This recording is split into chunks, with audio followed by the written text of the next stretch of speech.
Alright, welcome. We're gonna get in some practice. We won't be able to practice qualifying, but we're just gonna kind of warm up, and then we're gonna go do some time trials. Yesterday we selected the 787B as our best car, and that's what we're gonna hang with. We could go with the Nissan too, but I feel like the Nissan doesn't have enough mid-range, and it struggles a little on the Porsche curves, where the Mazda overall is the champion. So let's go. See what we're in for. Reset stance. Alright, let's go. And we're just warming up right now. We're not actually racing. We're letting the computer duke it out just to make sure that I picked the right car. Because whatever the computer is the best with is probably the best car.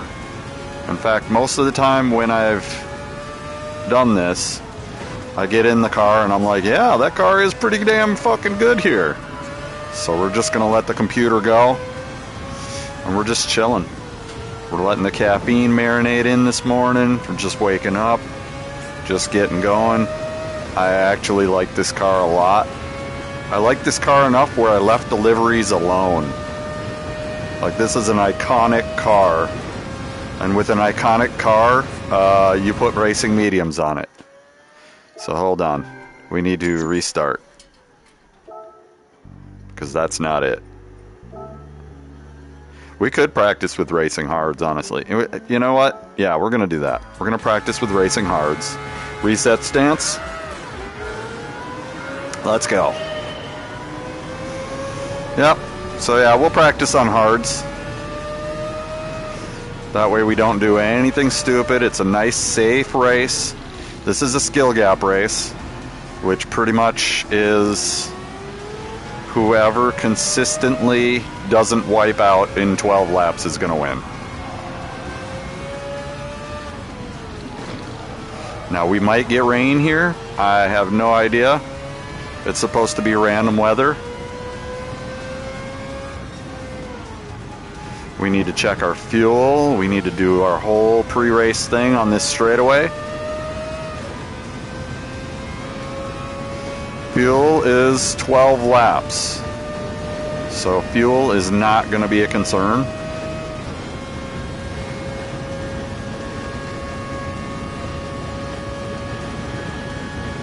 Of course, that could be a lie at some point. Why are people sparking? Why are people sparking? So this straightaway is where we're going to see which car is the fastest. And then, you know, this is where all the passing is going to happen. If people picked cars that can do that.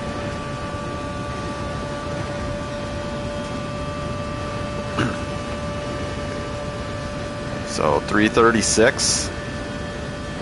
337, pretty typical.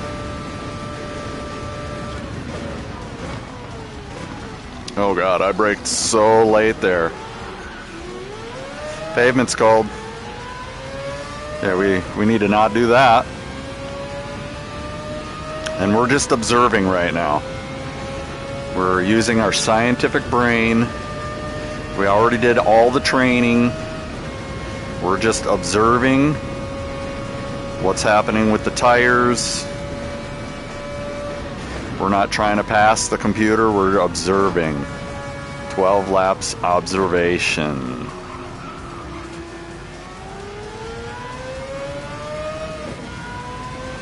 And like, I literally jumped out of bed, grabbed a Monster and some protein, and here we are. So we're chilling, man. We're chilling. We're waking up into this shit. No breakfast. The way a human was meant to be. And I'm hurting. I'm going through a, I don't know what you call it, reassessment phase on how I do things. Remember, I'm on hards, so trying to keep up with them is probably could beat them, you know, but we're basically here to observe the replay and see who comes out ahead. Because in 12 laps, I'm sure we're going to see who comes out ahead. We just got to fucking push the car forward. Push the car forward. That's my biggest problem, is I try to do the corners too perfectly instead of just letting it fly. And I've assessed my weaknesses, and I'm trying to do shit too perfectly. I gotta let the car fly and know what the car is gonna do and continue on. Car move forward. You know, I mean, I know track theory, but I'm a perfectionist, so it's like I try to do things too perfect to the detriment of my own speed, and I need to go the other direction. See, like that? That's no good. I gotta avoid that. I actually really liked the Jaguar. The Jaguar was by far the best handling car out of all these. The thing I didn't like about the Jaguar is it felt good, but it was still consistently getting like 321, 322. Like, they're gone, bro. And I'm catching them with the speed. And this car in the slip is going to be dangerous.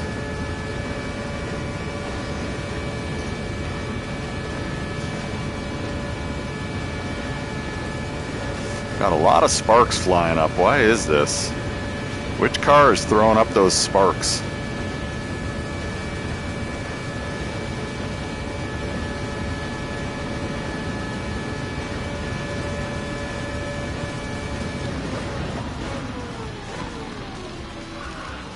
Oh my god, that corner's murdering me today.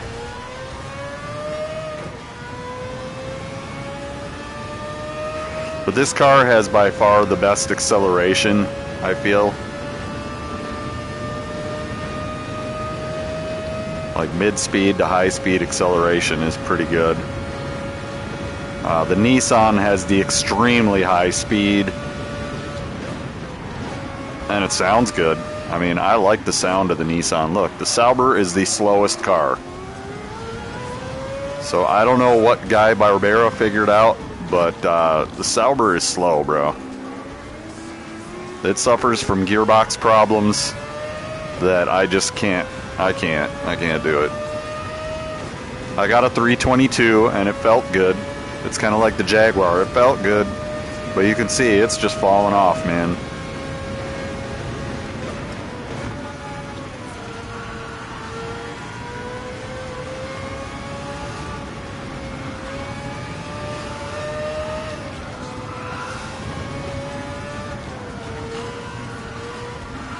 And I'm going with the old school, use worn, slippery tires to train, and then when the race comes, you're on a little better of a tire and you won't have all those nervous problems because the tires are just going to do it, you know, compared to these.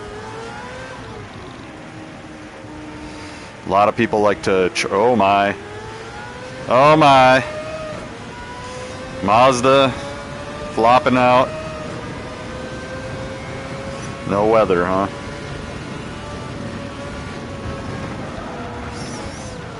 Oh, that was bad.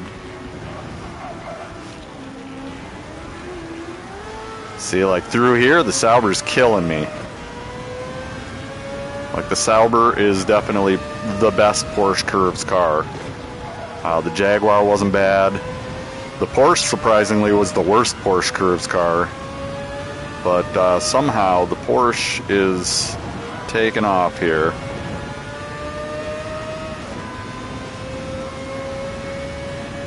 So we're going to do another race where we reverse roles. Because the game AI really gives preferential treatment to first and second place. See, like this, look at this. We've got the slip. And we're gonna pass him because he's slow, bro. He's slow. The Mazda wiped out. That's not great because the Mazda wiping out just isn't great. That's not great. I don't like that. Because the computer is literally telling me I'm not driving a safe car if the computer is wiping out. But the computer could have possibly wiped itself out. Like they have a 1d20 roll every lap at a certain point, and randomly some computer car is going to wipe out. And that's how it works. Sometimes they bump each other and wipe each other out. It's been known to happen.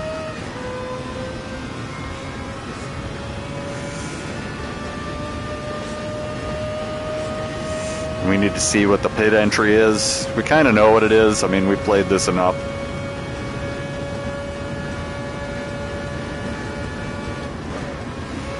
You want to bump the brakes there just to get the nose down. Okay, that was a late brake.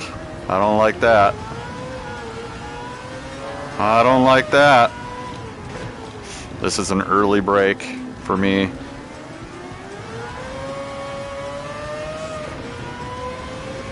That was, I don't even know what that was, bro.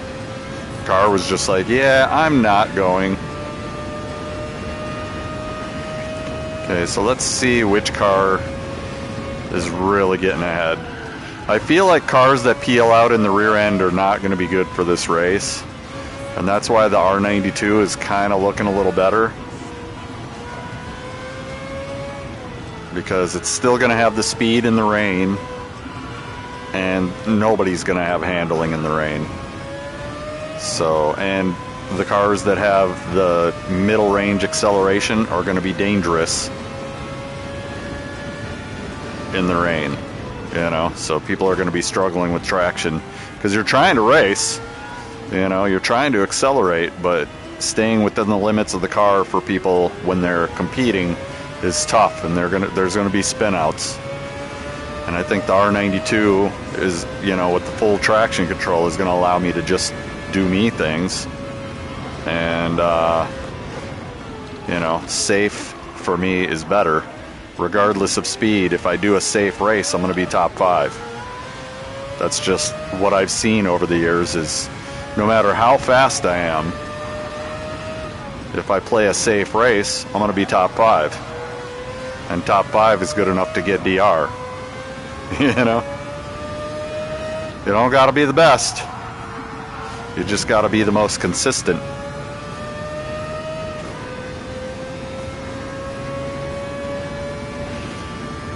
There was actually a NASCAR driver that just died recently that banked his whole career on it. So, just food for thought. If you're continually trying to be the best, you're probably going to die.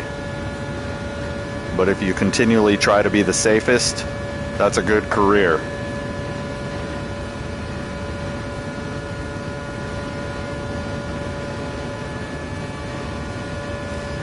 Alright, so we're still in 4th place. The only one we've passed, or 2 that we've passed so far, is the Mazda that wiped out and the Sauber, which was slow on the straights.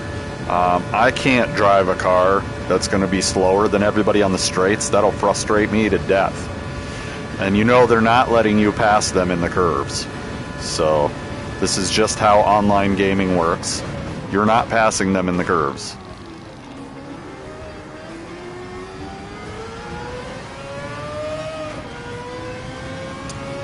I think the real slipstream kind of takes the slipstream out of the equation. So there's that. Which one is this? Is that the Porsche? Yeah, that's the Porsche. So we can say right off the... Oh my God, really, bro? Are you serious right now? That's how the computer plays. Just steers right into you. Like you're not even there. This is AI in 2026, guys.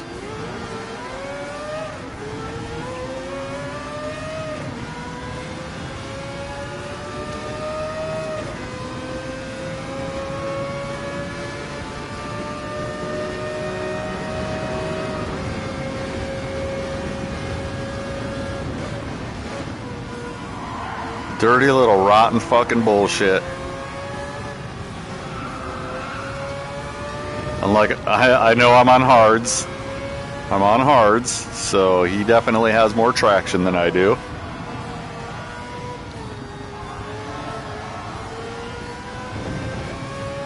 We just got to keep it together and come at him. But yeah, the Porsche is a no-go.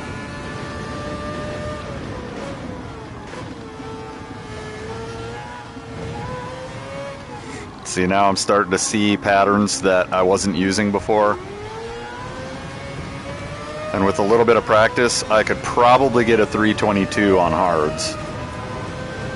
And this is what we're trying to do, is we're trying to just make ourselves think a little bit. You know? Yeah, that was bad.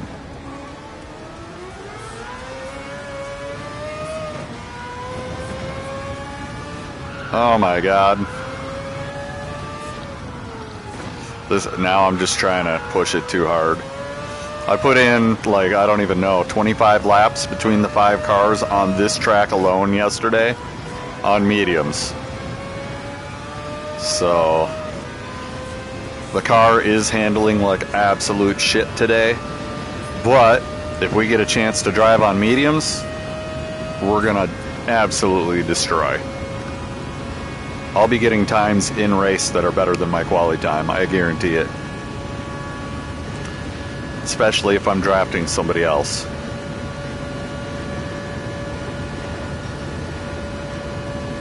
Like, I definitely want to pair up with somebody and push them to the win, even if it detriments my SR. We want to push them to the win and get away from the pack and 1-2 it.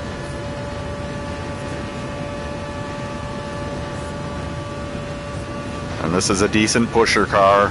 Nissan would be a better pusher car, but I don't know if I'll be able to keep up with people in the corners. So I gotta stay in the slip. Like this Porsche, it ain't that slow.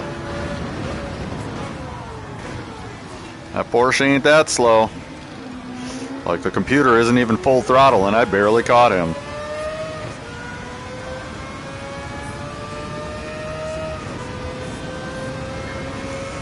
You can see we got the gap in the acceleration.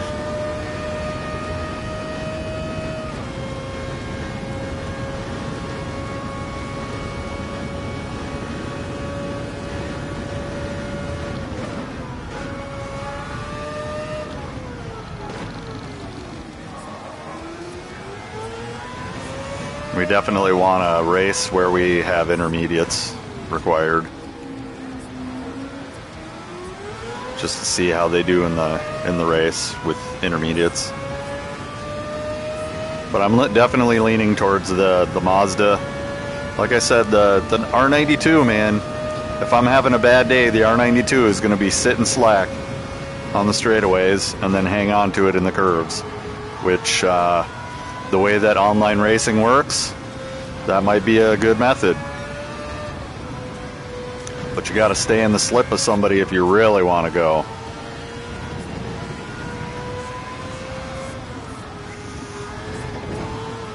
And like, ideal would be Mazda 1, Nissan 2. And the Nissan would push the Mazda to heights that I don't think anybody else could touch. Because the Mazda's going to fire out of them corners like nothing. The Nissan will catch up to it, push it to a higher top speed. Rinse, repeat.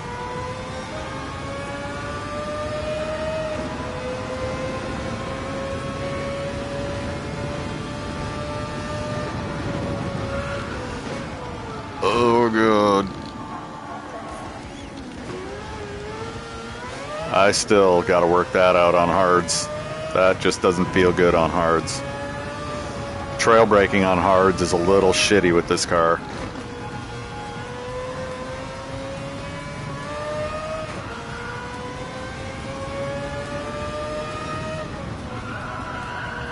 Come on. I can hear you, inner right.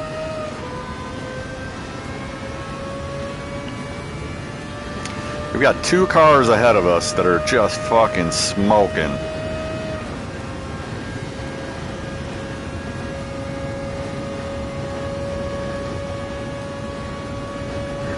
So I don't think this was the Nissan, but we're going to find out. I mean, we're smoking up on this guy. That can't be the Nissan. 322 opt on hards, right there.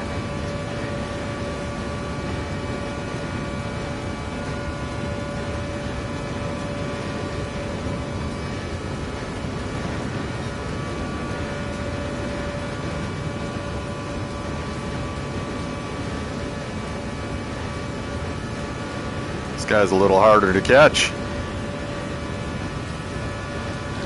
Who is that masked man? That is the Nissan. Well, that makes sense. But you can see right here, I kind of accelerated late just to show the difference. In the mid speed, this car just flies. Bro, AI bots in 26. And we wonder where people get that rear quarter panel fucking pop every fucking time, bro. It's the AI. The AI is training players to drive disrespectfully. Can we fix that? It's fucking bullshit.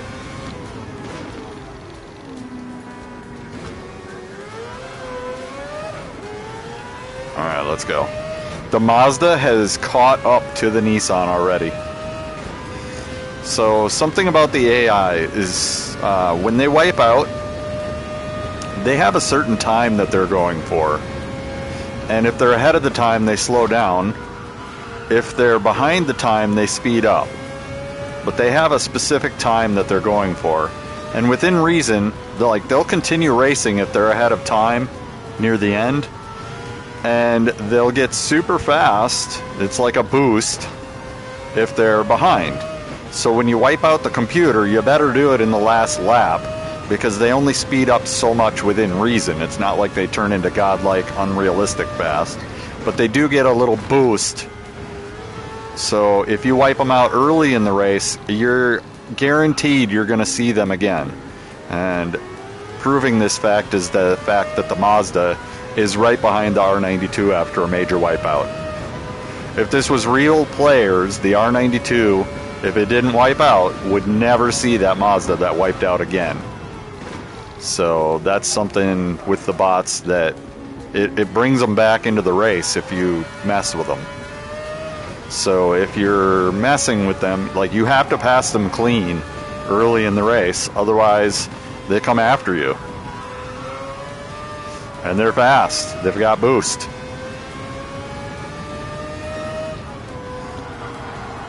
Like, boost is something that they made for the AI to be more challenging, especially if you mess with them. If you drive the AI dirty, rip. Rip. And I know this because I've played Sardegna for thousands of hours, and I've played this track with the chicane, Le Mans 700, for thousands of hours. And yeah, if you don't pass them clean, they're coming for you. Now, real players, you'll never see them again. Unless they get really angry and they have that gene that makes them better at shit when they're angry, then you're screwed. In fact, you'll probably be screwed on the very next corner. It's called paybacks, motherfucker. Okay, so where's the top car? And why is it Jaguar? Oh god, I braked so late there. That was scary. That was so scary.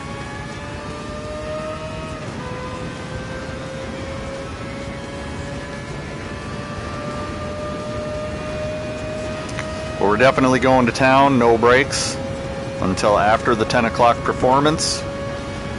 And, you know, we're, like I said, we're just kind of warming up and getting a feel for the car in a nice dry condition, so we know what we're in for if it's good. And on hard tires, we have a 322 Opt, which is what I had yesterday on mediums. So it's skill, it's not tires. I'm fully aware that my skill is not good. I'm part of the skill gap.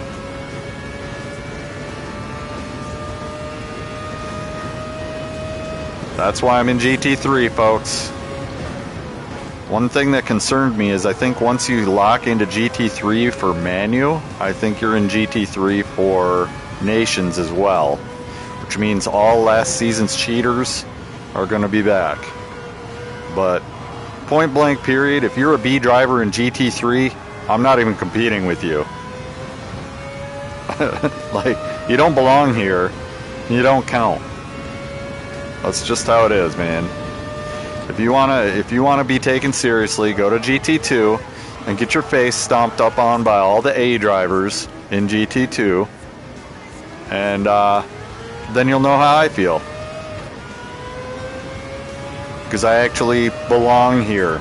I'm a beginning PSVR2 driver using motion steer. I belong here. So if you've got a $3,000 rig and you're a B driver in fucking GT3, ain't nobody give a shit about you, bro. You're just an annoyance in the system. And unfortunately, Polyphony Digital hasn't fucking face stomped you yet. Because if I worked at Polyphony Digital, I promise you I'd face stomp you. I don't care, you already paid for the game. Banning you is not going to hurt my company at all. But it is going to foster loyalty with people who believe in justice and fairness, which you're not partaking in, and the game isn't supporting. So, you know, there's that. You know, the game supports top tier players, but for the rest of us, you know, they threw us a little bone called GT2 and GT3, and then they don't even regulate it. It's bullshit.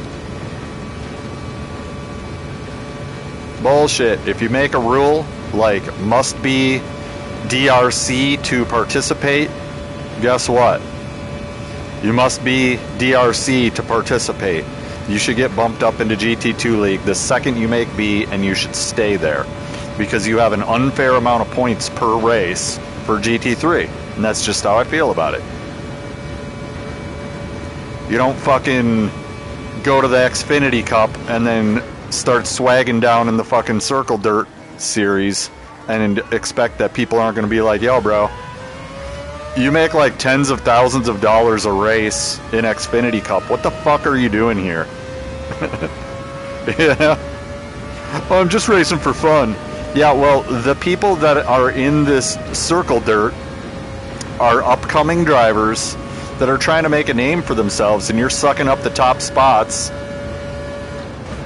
that other people deserve. You're already making plenty of money, bro.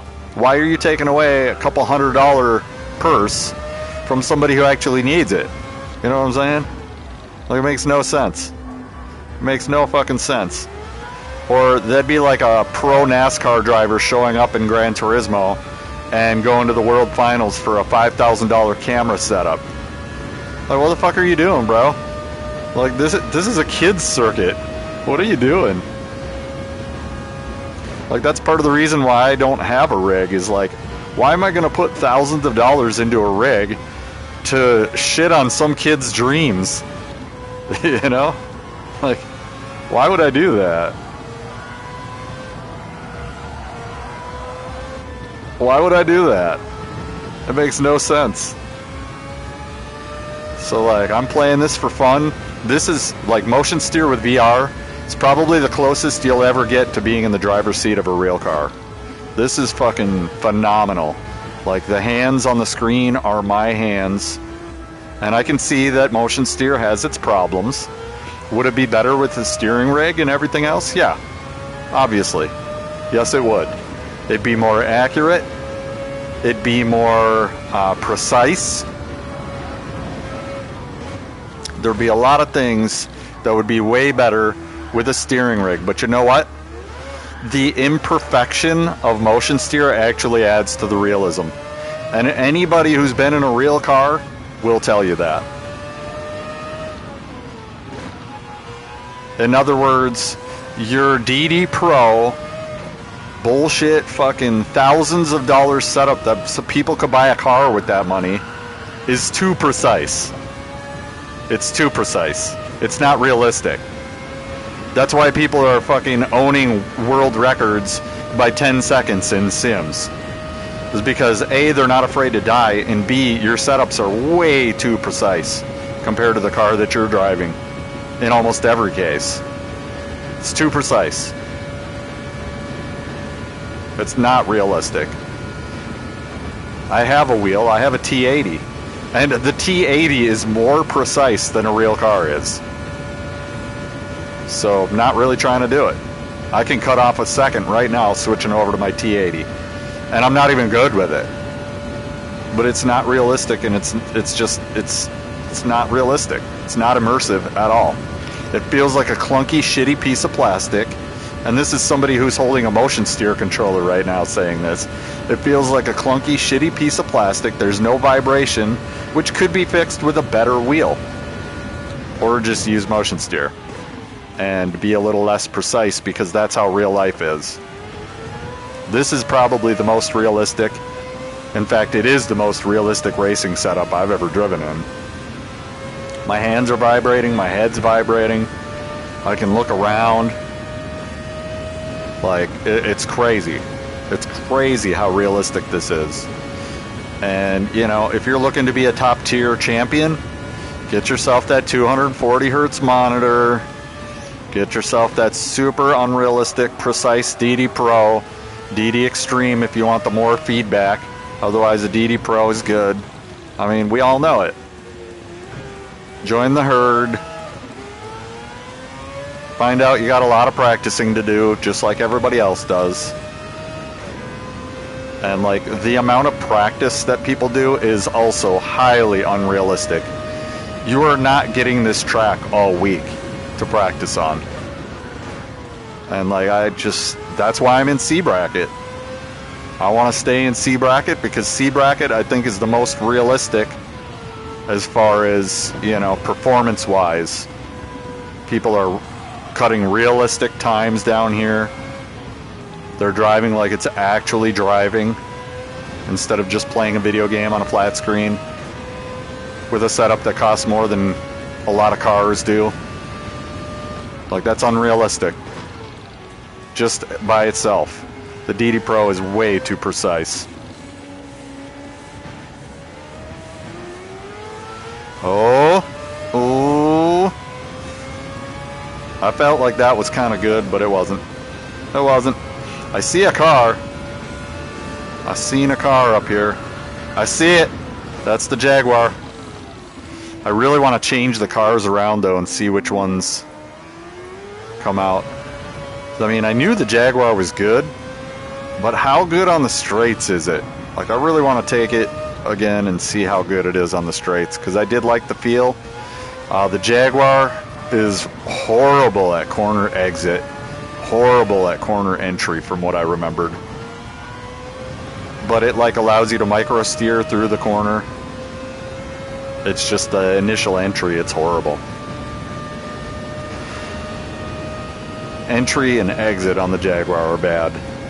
But as seen here, it's like gapping the shit out of us. So we'll get our 12 laps in, we'll look at the clock. Maybe reverse the car order, run it again, run it back now.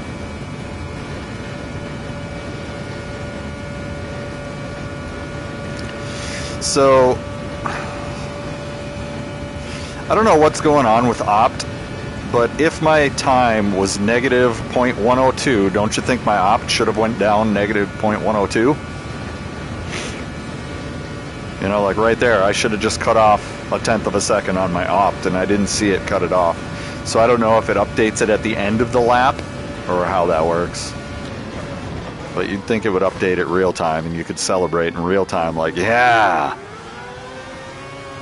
Maybe it doesn't update it unless you get a record lap. So we could do the whole race, I think, on hards, but they're not available. So we know that mediums are not making it the whole race, and that's where the pressure is going to pop in, is how do we do this? If mediums only last 9 laps, or 8 laps, or 7 laps, and it doesn't rain until the 10th lap, are we just taking mediums again? I mean, that's what I would do. You know, just to act like it's not raining until it is, right? Because that's all you can do. Otherwise, you're driving on mediums for like 3 laps dead. You know?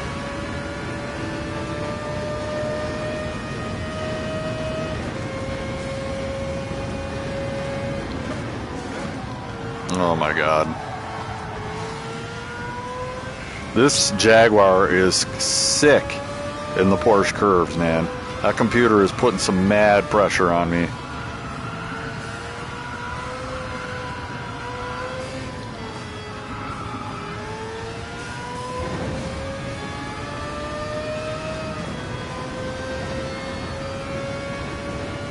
And he might be wearing out too. So you just never know. Am I guilty of overbraking? Yeah. I'm fighting the car more than I'm really pushing it through the corners. I see it. Like I said, I'm just waking up, so these are not going to be good laps. Yeah, it didn't go down by 0.1. It says I cut a second off in that sector, and I don't see it in my opt, so how does that work?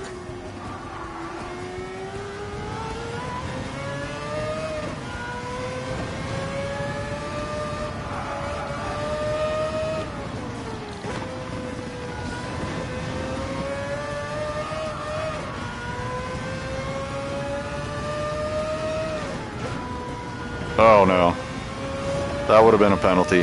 That's the other thing, is penalty mitigation. With the Mazda, I get a lot of penalties. Also, at night, the heads-up display on the Mazda is annoying as shit. That is so bright right there. Like, I'm not looking directly at it, I'm looking above it, because that shit... But it kind of trains your eyes to have the exact opposite of whatever bright color that is. And when you look over at your heads-up display over here, all you see is stars. And so in VR, that heads-up display, like, don't we have a brightness adjustment like in a real car? Like, that shit's got to go down, bro. The real driving simulator should have a brightness adjustment on the HUD, because it's too bright. And realistically, I don't look at that shit anyways.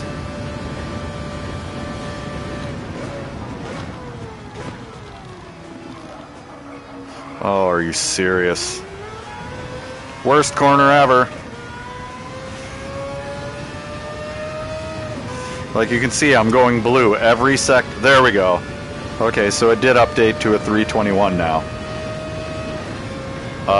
Did I see rain? I think I saw rain. What's going on here? No, no rain. No rain. We're good. I thought I saw rain for a second, which would have been a whole new level of pain. 1.8 laps. Are we even going to make the whole race? This should be interesting. 'Cause that's another part of the equation. How's the Nissan on gas? How's the Jaguar on gas? So now changing cars at this point would be kind of a risk, because we don't know what we're getting. We haven't seen any of the other cars pit though.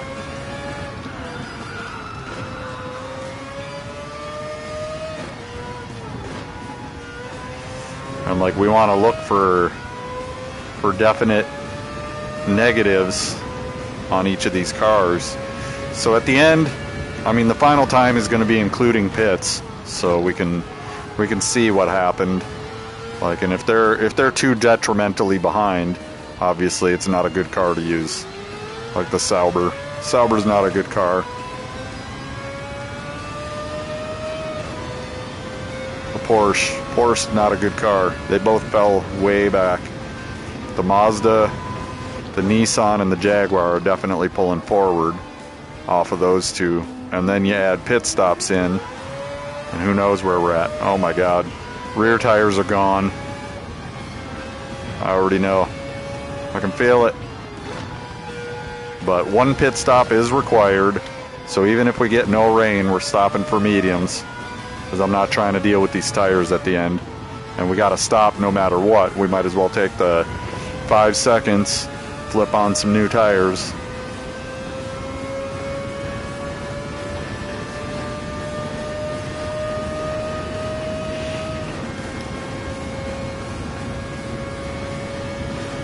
Yeah, so tire and fuel, we're going to be right on.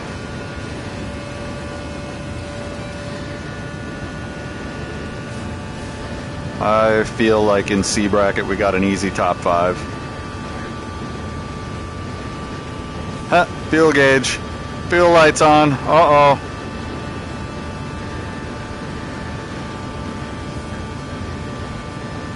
That's cool, man. I think that's so cool that the game actually has that. Learning something new every day in VR. Like, there's how many cars? 570 cars in the game. And some of them don't have interiors, but most of them, if not 99.9% of them, do have interiors.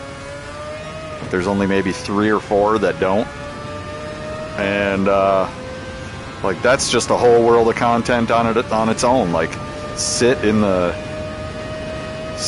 driver's seat of 570 cars. You know, that's a whole world of content right there. Just looking at them in the garage is a whole world of content.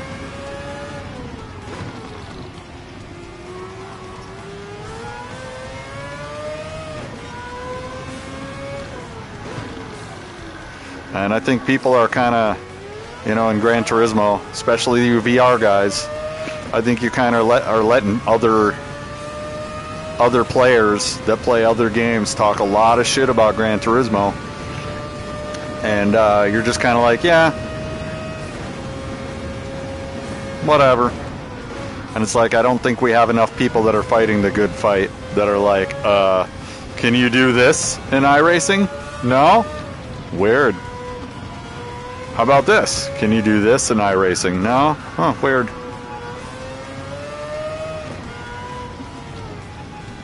Yeah, my tires are done. Trying to race at all is going to get me killed here. How about this? Can you do this in iRacing? And you'll have that one dude that doesn't even have VR like, oh, on paper, Meta Quest is better than PSVR 2. Really? So then, why aren't people using Meta Quest on iRacing? Riddle me this, Batman. I don't see any streamers streaming VR on iRacing. Why is that?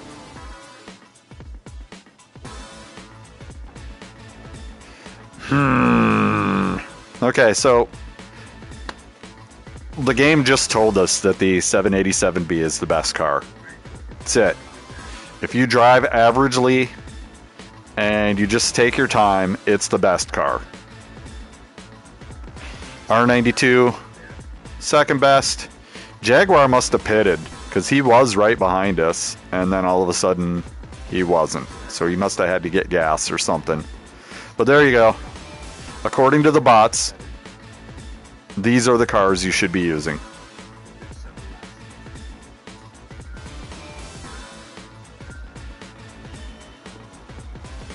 And, you know, it's for informational purposes only. Some conditions may apply, but that's pretty much what I'm seeing. And I already tried all of these cars yesterday, and my lap times told me that the Sauber was possibly better than the Jaguar because it handled. Or the Jaguar didn't even handle. It wasn't good. And the computer can drive the Jaguar better than I can. Or not the Jaguar, but the Porsche. The Porsche is a very specific handling style that is not for me. It used to be good. I used to like it, but I don't like it anymore. I don't know what happened. Maybe the VR, maybe the motion steer. I don't know. But with controller, I loved the 962 because controller has a tendency to steer too much, and I think the understeer was offset by the controller steering more. So, yeah, this is your lineup. I would recommend for a long-ass race to do the 787B. The Nissan, though, do not discount the Nissan. And the Jaguar is not bad. It's just the Nissan has top speed. So if you're struggling in the corners anyways, take the Nissan. But 787B, you can see head and shoulders above the rest. Twice. Twice. So I would definitely listen to that. I don't think I would have won this race in any other car. So there's that. Victory music. Let's look at the time. Reset position. Go.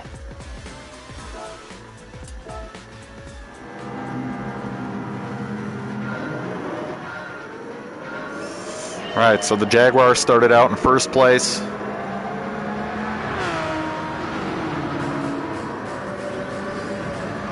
P. Fuentes coming in with the Jaguar with I. Wiley right behind him. And we're going to do a rain race before we really get in here. So let's go. Retry. We already know we have the best car, so I'm not trying any other cars. Custom weather. We're going to go preset weather. We're going to add some rain. We don't want it to be too much. So light rain, cloudy with rain, cloudy with rain. Thick. Let's try this one.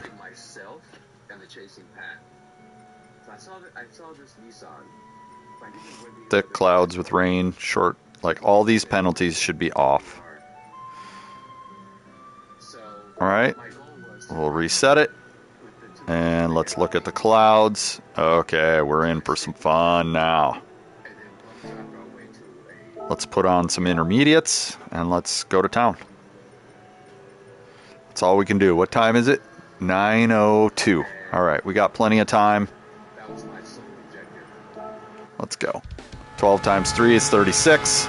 And we're just getting into the reset position. Alright. We probably need a little more traction control. Yeah, I can feel there's a lot of understeer. We've got a bar and a half of water. It's about halfway up the meter. That's good. And we're just gonna... I think that the brakes need to go a little bit back. I feel a little understeer.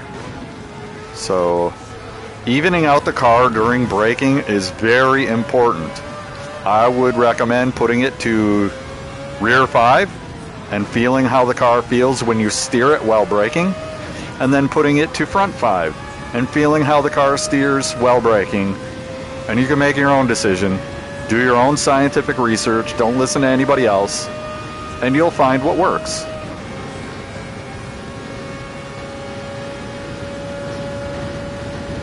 That's all I can really say about that.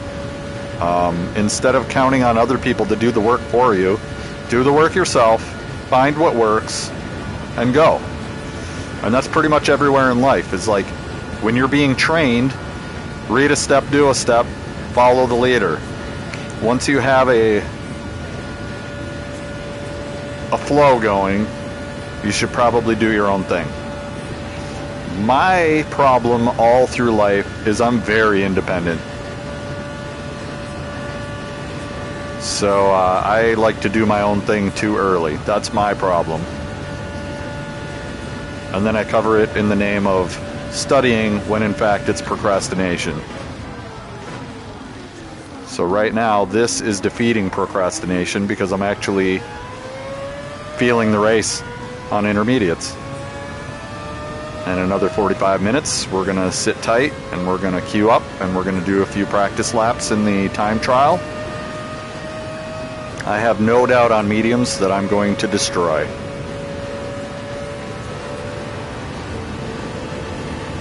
I put in some good practice, and that's like advice from pro Formula One drivers, is always practice on a shitty tire. Always practice on a shitty tire. When race day comes, your nerves are going to be added in and you're on a better tire. And you're going to crush because you've already practiced under conditions that were horrible. You've seen everything that could possibly, or most everything that could possibly happen with a shittier tire. And so therefore, on a softer tire, you should be all right. However, you have nerves.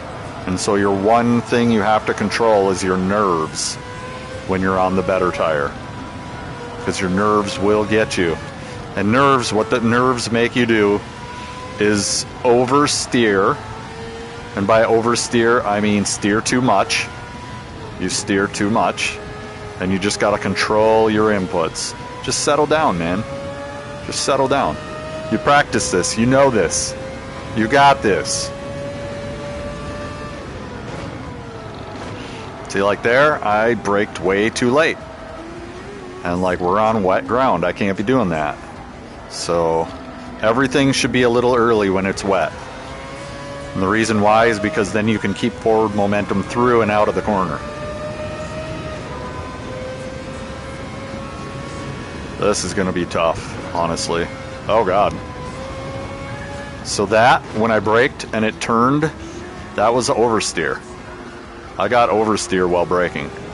So, that being said, that is unrequired. That actually will get me killed. In an MR, if you get oversteer while braking, you're digging a grave. So we don't want that.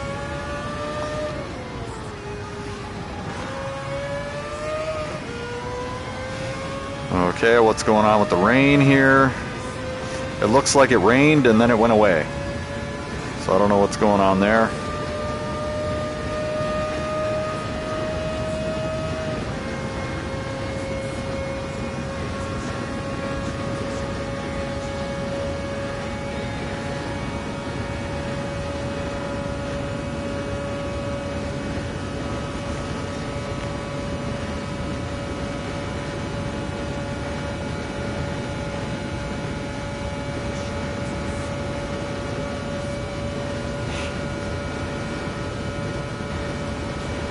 The calm before the storm.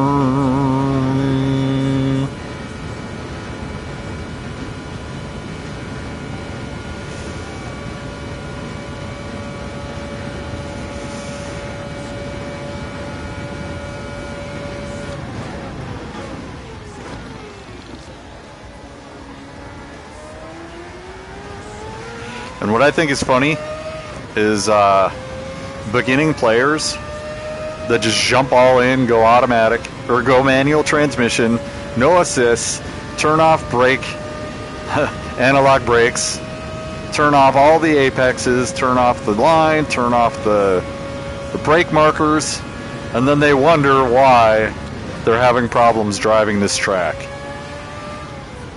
Like, bro, easy 5th place just because all y'all are fucking gimping yourselves. Easy 5th place. Because you can't even see what you're fucking doing.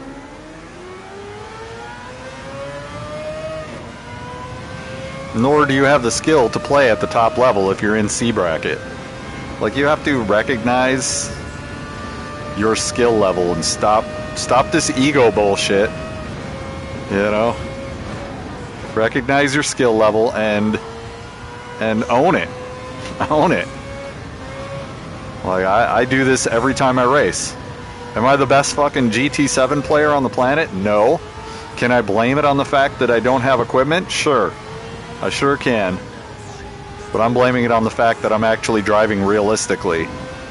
My times are times that people do in the real world. The times that people are doing sim racing are not realistic at all. And I've already gone over this many, many times in the last...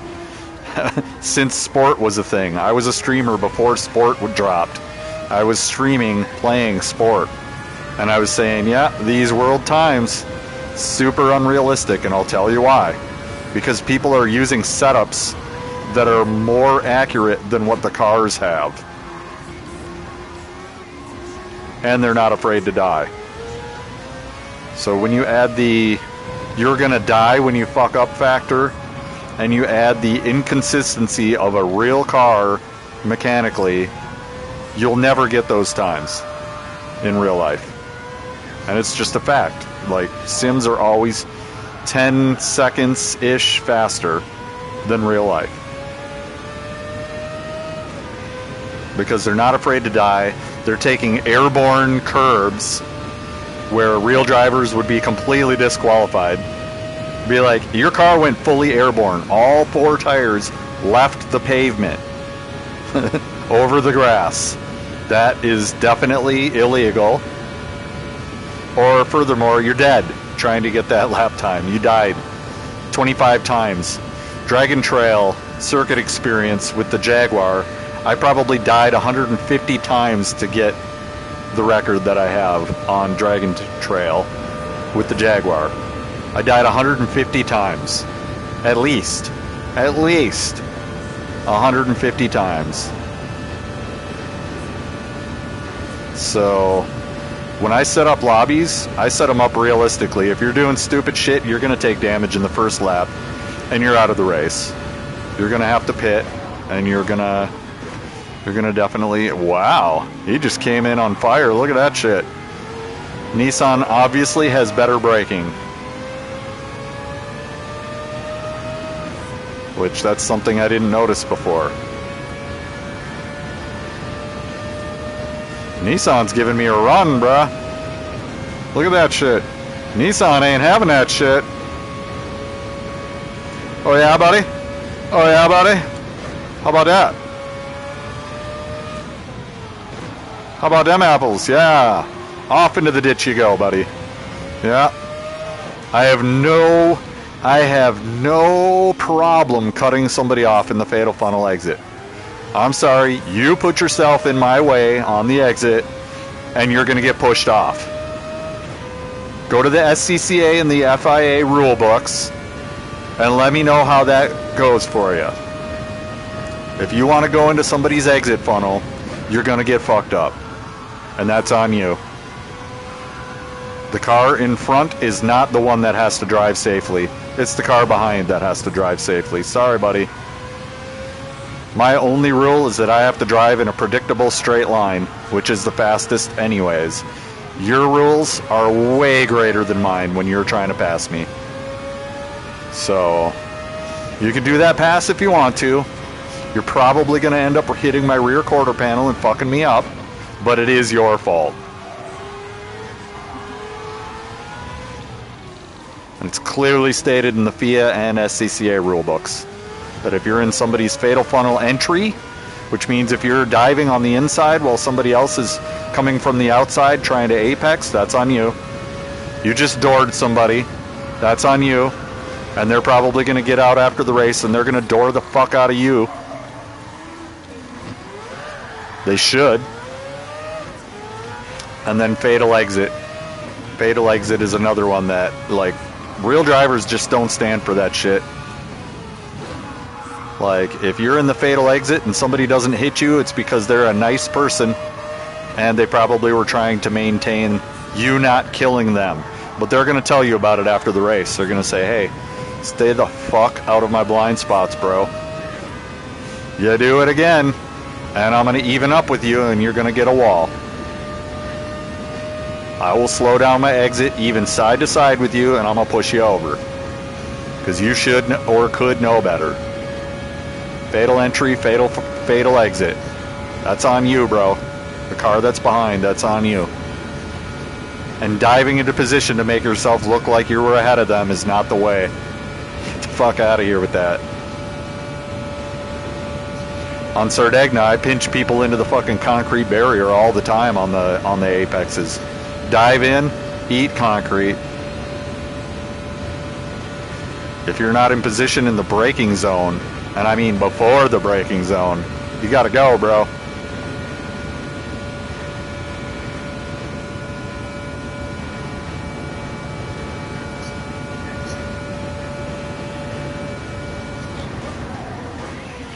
This fog is kind of interesting.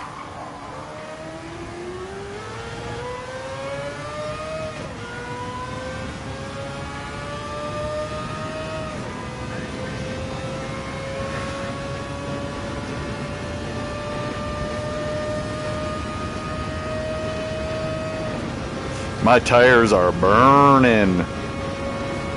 Hunga hunga burning love. We're only 4 laps in and my tires are fucking burned. So this is good to know. It's a totally different race like this, right?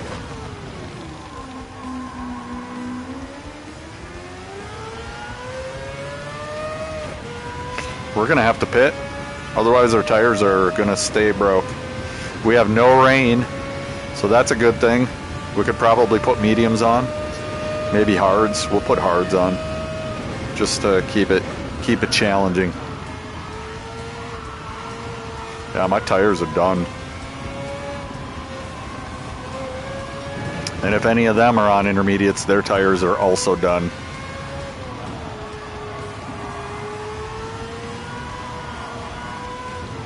So Mazda is by far and away the best car. I don't care what the top driver leaderboards say. They're doing unrealistic things to get an unrealistic lap time.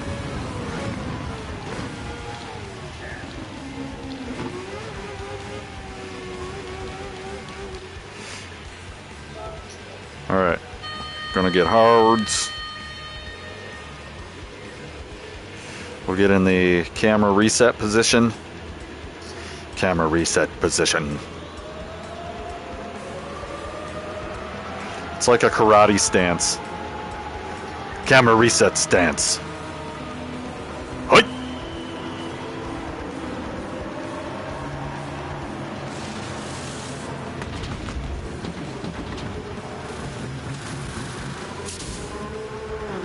All right, let's go.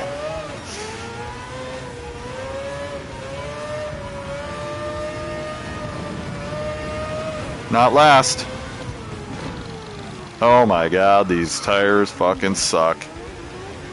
I don't know if that was a good choice or a bad choice. We'll find out.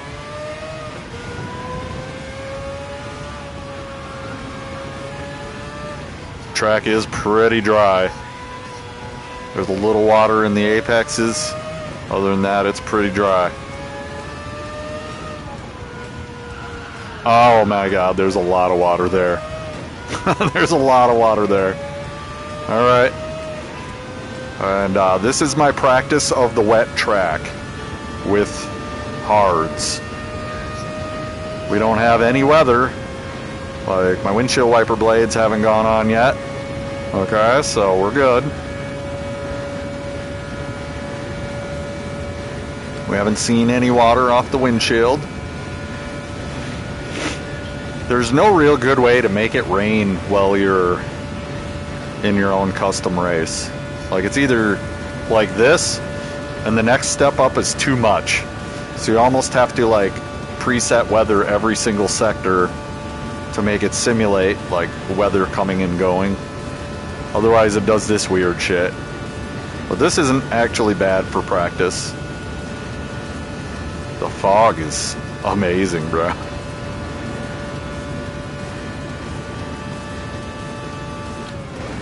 Oh god. Oh god. There's a little bit of water on the track. A little bit of water on the track there now, you know. We got a 326 with intermediates on a wet track. Let's see what we get with hards on a wet track.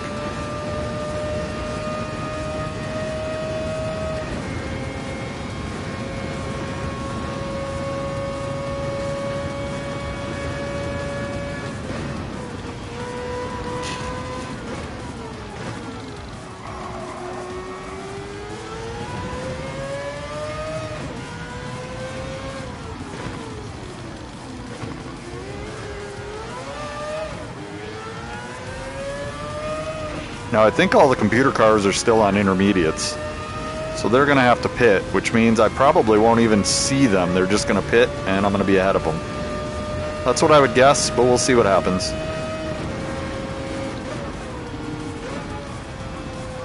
Wow.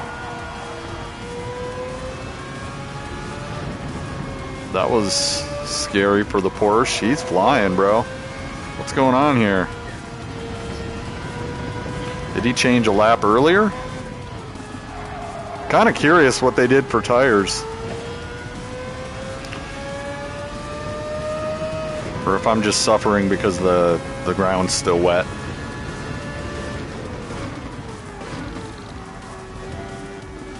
And like, you can definitely see that the track fills up in certain areas like buckets, which you can fix that by doing that. Well, I'm just trying to have a nice, safe race. I ain't trying to break no records. None of that shit. Nice, safe race. No mistakes.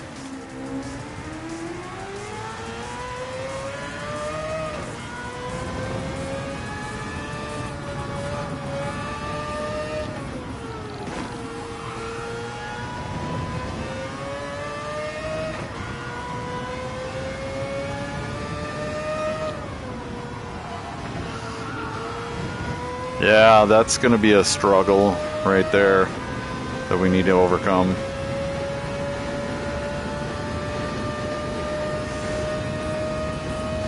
With the ground being wet, my tires aren't taking much wear, which is good. So there's that.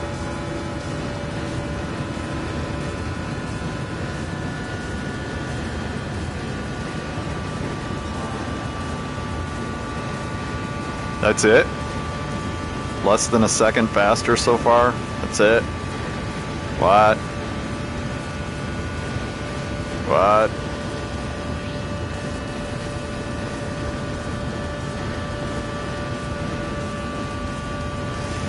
So I don't know what the computer did, but they're stupid fast.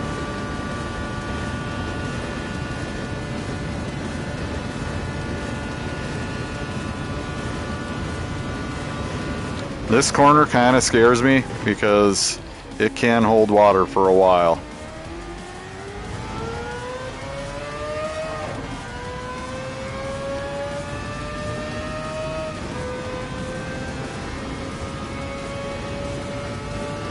And like all these little apexes, they all hold water for a while because they're low points on the track. They're beaten down by cars driving on them all the time.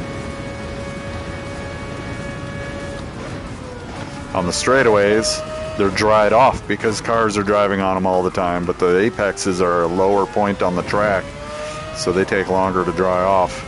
It's fucking scary. I think 1 for brakes is good. I think the rear 1 is good. Rear 1. Just a little bit more to the back. As long as we're not seeing oversteer on braking, we're good. As soon as we see the slightest hint of oversteer during braking, we need to drill that back, or drill that forward.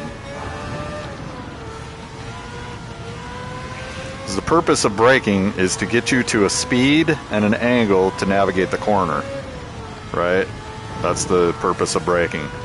Like, if you didn't brake, you wouldn't be at the speed to navigate the corner, and nor could you get the angle at full speed. So braking is to get the speed and the angle to enter and exit the corner. So I got to keep that in mind and start practicing that for the last 6 laps. Concentrate on speed and angle entering the corner.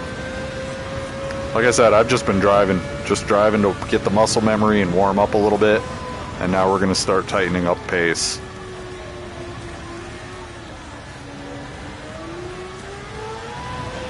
That was a little slow, but if you go any faster, you have a chance of spinning out.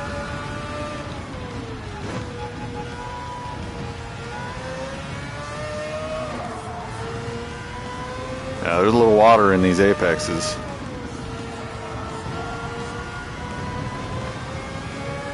It's decent.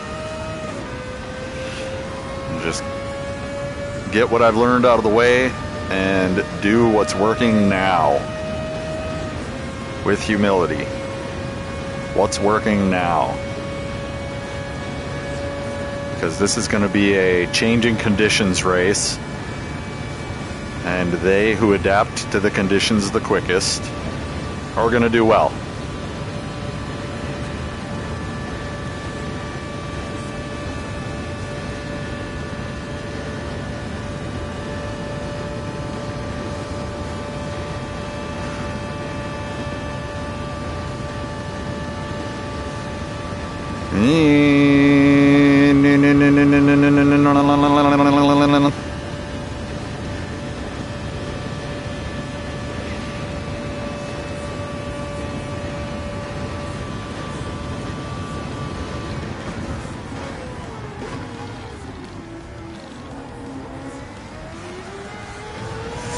I bumped the brake twice there, so that didn't feel too great.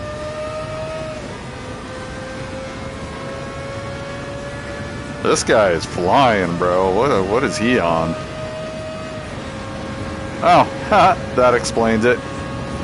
Yeah, the R92, I was like, bro, he's fast. But the thing about the R92 is he's only good at one straight. The rest of the track, this car gets in and out of the corners by far with the best acceleration. The acceleration of the Mazda is unparalleled. And it's got almost the best top speed. It's like up there.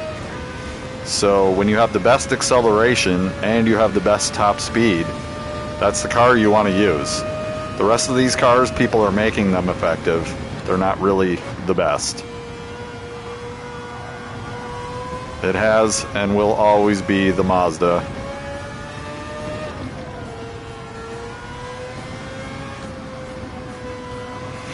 And unless, you know, like I can probably watch Jack Balding's video and tell you exactly where the Mazda wouldn't be able to do whatever he's doing. I don't want to. Right? When I look at the top times in the world, it really ruins the game for me. When you got somebody on high-speed ring riding the wall. And so because they did it, everybody else doesn't want to get left behind, so now they all do it. And it's like, bro,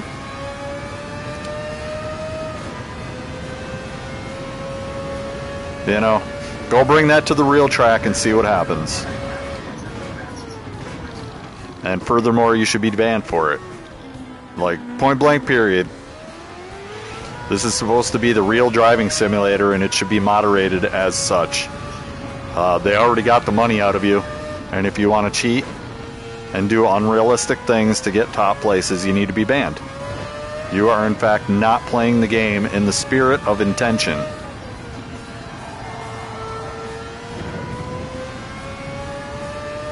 And in real life racing, we don't want you around. Honestly. People don't like people like you around.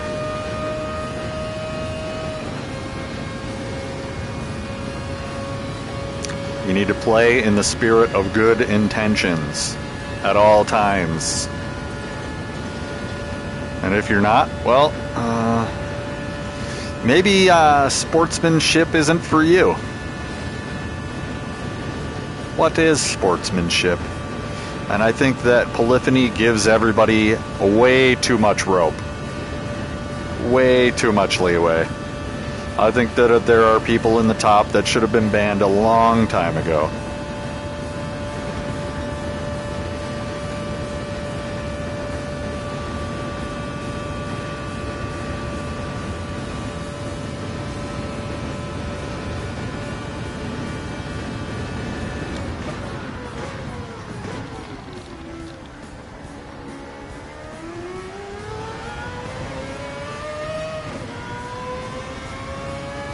That felt alright. Starting to see a little tire wear. Like I was saying, we're just playing under different conditions to kind of get a feel for what the smorgasbord is going to be.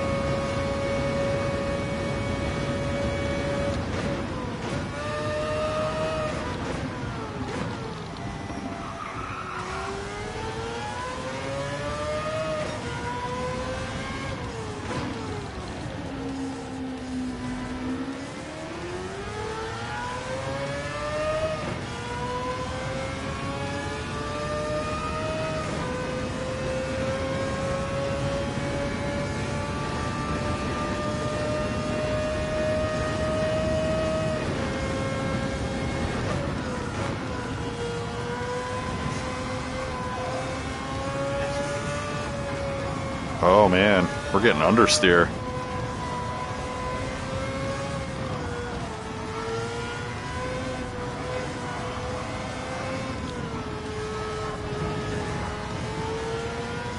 I'm actually a little bit faded from yesterday's practice, so I can feel it. But we're gonna go anyways. We're taking the Mazda. Mazda has a huge mechanical advantage when you have a driver disadvantage. So it's just the overall best. They're all pretty average. I mean, for me, they're all about a 322 average. The Mazda naturally, just me hanging, can get a 319. If I try too hard, I end up screwing up and screwing myself, and I'm not trying to do that. But yeah, I got a 322.9 with hards, so we should be all right on wet pavement. So I'm feeling pretty good about my lap times now. It is believable that I'll get a better lap time in quali or in the race than what my current practice time is.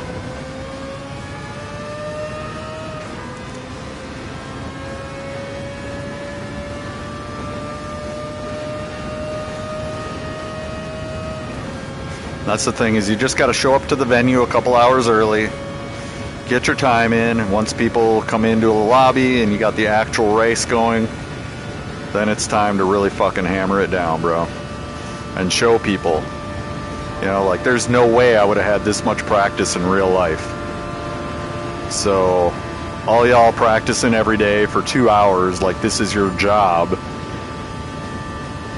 you wouldn't get that practice in real life. And that's why sim racers, between the combination of your rig is more precise than the real car is, you get more practice than you get in real life, and you're not afraid to die.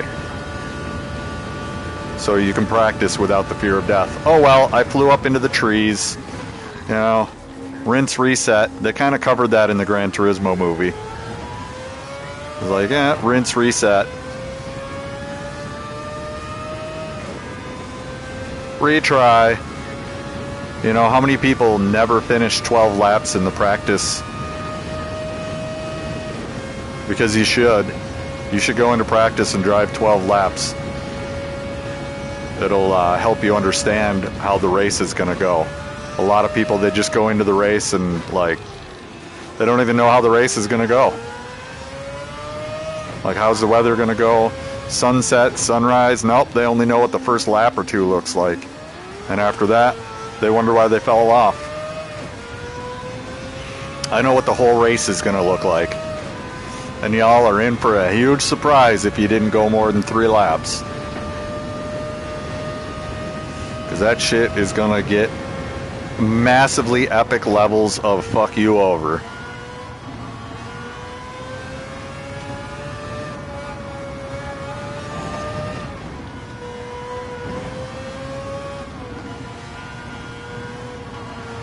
I think honestly it started at I think it started midday or dinner time, and it's at 30 times because it goes dark fairly early in the race and it rains. So it's kind of like the Spa 1 hour, except it's the Le Mans 36 minutes. And good luck. And we might actually need to check the time here.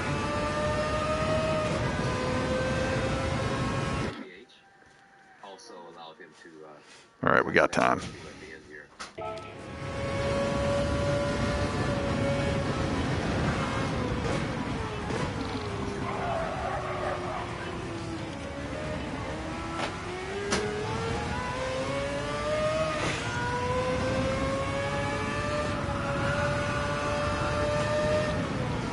See, like, it's funny. You gotta check the time. Pause this game. Mid 100-mile-an-hour run. Pause this game. Jumps out the car quick.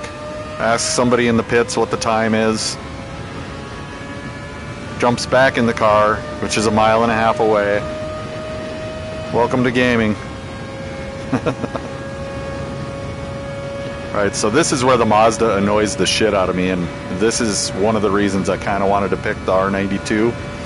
But the computer showed me that the R92 just isn't enough through the corners to beat the Mazda. you're only getting like 4 kilometers, maybe 6 kilometers, 7 kilometers extra an hour in the R92. And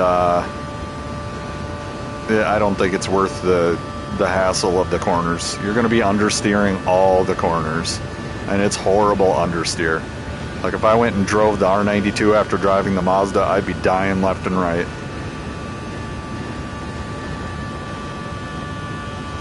This is the car that we have accustomed ourselves to. We've gotten accustomed to hard tires. So if I can drive this car relatively well on hard tires, when we put, I thought it was my Ghost. I rear-ended a real car thinking it was my Ghost. That's funny. But yeah, if I'm driving, oh my God, brother, really? Wow, dude, that just happened.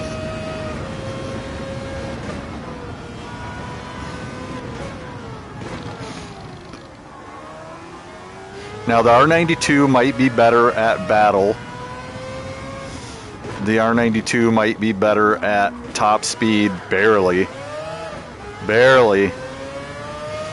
But the Mazda just, I mean, if you're making mistakes, the acceleration's gonna help recover from those mistakes a little bit. And like the Mazda in the middle acceleration range is just ridiculous. Like you're gonna feel it in the race, that it just pulls past people like they're not even there. And we're about to see it.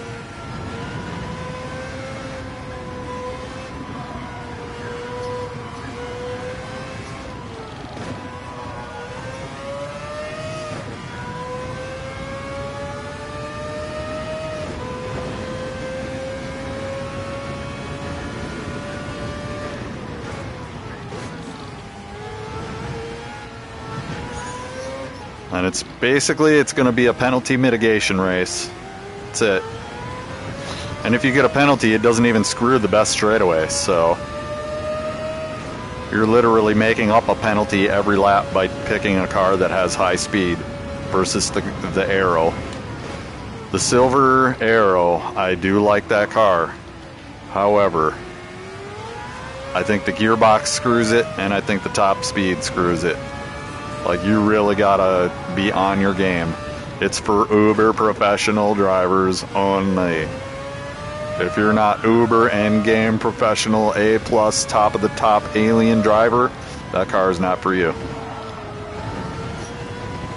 It's just like any other game. You gotta think about the basics of game design. Alright? Good luck with your races today. Ah, thank you so much. Off to shower and then work. Off to shower and then work? Working on a Saturday? What the hell? Sacrilege!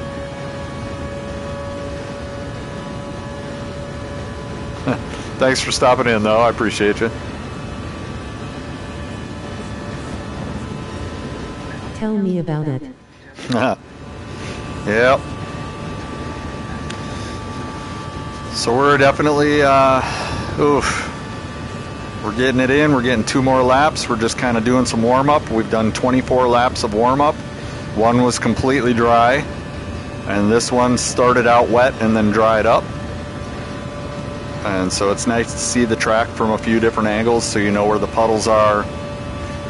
You know how long it takes to dry up if it does dry up.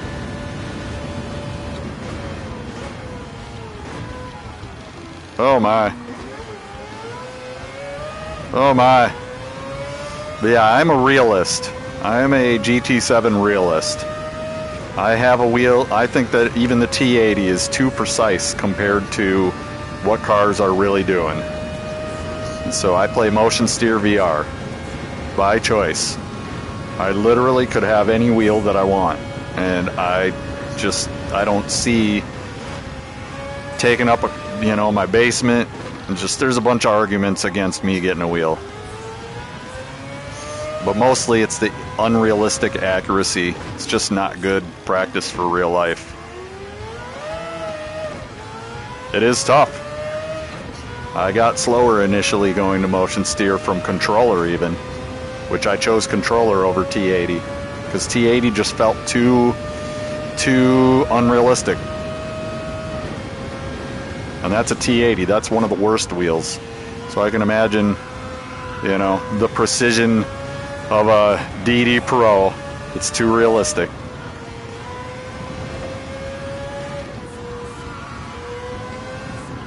And like I'm watching the steering wheel, seeing what the steering wheel's doing.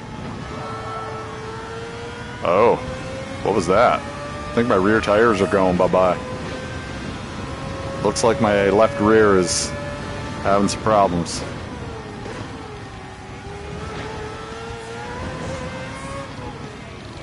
Oh my. It was an okay lap, not really. All reds. Yeah, rear left. Going bye-bye. I can feel it, honestly.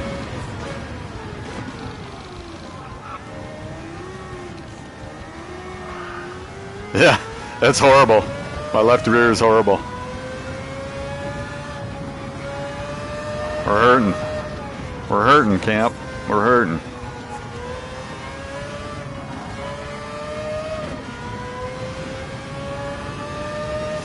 Here's to hopefully not seeing the 787 NPC, because we're hurting.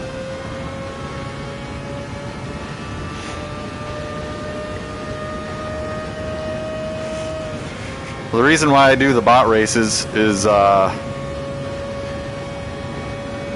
they don't drive the car all out,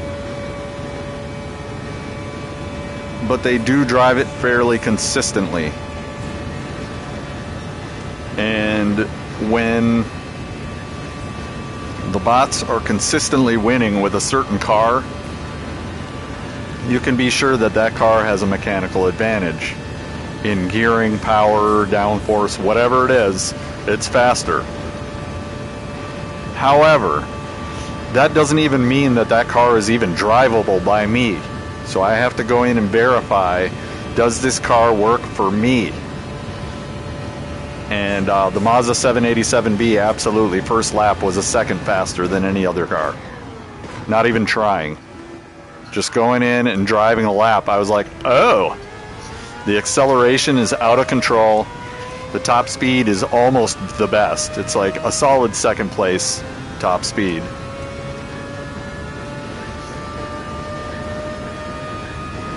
The R92 is a little faster on the extremely long straights, but the Mazda's faster everywhere else. And so if you're that kind of guy that likes wrapping up the fly and like uber geeking out on every single data point through a corner and this and that, I'm sure that the Silver Arrow is for you. If you're just trying to survive the corners, you need a car that's got top speed. And it's got top speed in more than just the main straightaway. And the 787B is it. Jaguar was actually pretty decent too for me. But the Jaguar had some corner entry and corner exit deficiencies that this car didn't have. So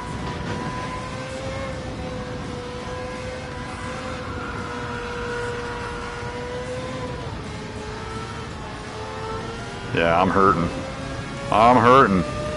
So that is an example of one race where my tires would have definitely, and the lack of fuel at the end of the race would have definitely screwed me out of a place if it was an actual competitive race, which I don't think we're going to get too much competition.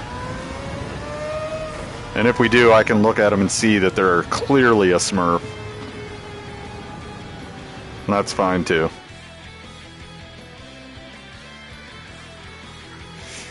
So when it was wet, the Jaguar held in. Interesting. Interesting. Very interesting.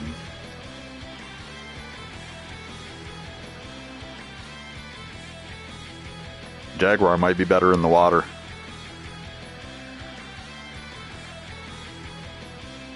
He had a 308? What? Get out of here. Eat that, top times in the world. 308.5. Bitch. I'm going to show you what I'm talking about. It's funny.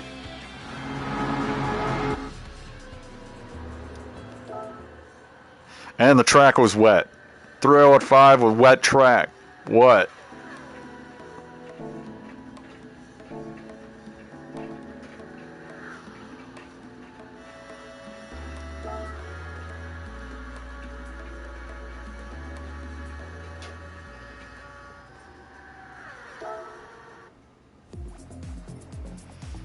Can we get in?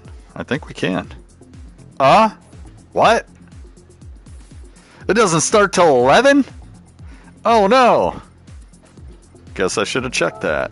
Damn. Alright, well that fucks things up.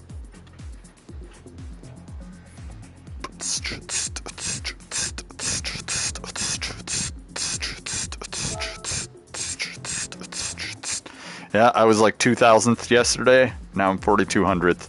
You can see everybody's fucking coming out. They've had a whole week to jump on all their Smurfs, and I'm still 4,200th. Alright. Alright, but yeah. Jaguar beat this car. The Jaguar with the bot driving beat you. A professional bot, not even a Sophie bot, a professional bot. On wet pavement. That's that shit I'm talking about, is like the computer gets boost. If they get wiped out for any reason, even by another bot, they get boost because there's a place they're supposed to be in. So if they pit and they're not in first place, that Jaguar probably had to pit. And he wasn't in first place, so he started cutting those 308 laps. And got his motherfucking place back.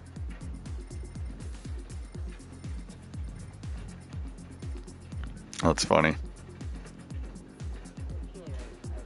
Or he was just pissed off that he was in second place to me and started coming back. But yeah, I think the people driving the Sauber like torturing themselves. It's pretty much how that works. The R92, I mean, it's got some good top speed, but the mid speed is where the 787B is killing the game, bro. This guy knows what's up. This guy also knows what's up. And it's easier. It's just easier. Like the R92 and the Sauber, I was busting my ass to get a 322. Like it was nail biting. Arms were turning into rubber. Just was not a fun car to drive. 787B, super enjoyable. The XJR was actually kind of enjoyable too. But it was the 322s. All the cars were pretty much 322s. The Nissan, I was able to get a 321, maybe a high 320. And then the 787B, I was in the 319s on the first lap. So we knew from the jump. And we could also see it in the Ghost. I was racing against Guy Barbero's Ghost. I think this was the World Fast Ghost. It was one of these guys. I was racing against a Sauber, and on the straightaways, I was catching right up to him with every car except the Porsche. And so I knew the Sauber just wasn't going to be mechanically the car for me. Even though it drives through the corners great, it doesn't drive through the corners for me great enough to make it worth it. When, so I pass people in the corners. You think that the people are going to let me pass them in the corners? Probably not. So, and then they're going to pass me back again. With the acceleration of the 787B, I'm going to do switcheroos on people like a motherfucker. And pass them again. And leave them in the dust on the very next medium to long straightaway. So the 787 is it. If you're in C bracket and you're not driving the 787, you're going to have problems, bro. It's just how I feel about that. All right, well, I'm going to take a stretch. I think training is over, and now we're just going to kind of chill, maybe do some practice laps with the Mazda. Try to whittle down a better time, maybe.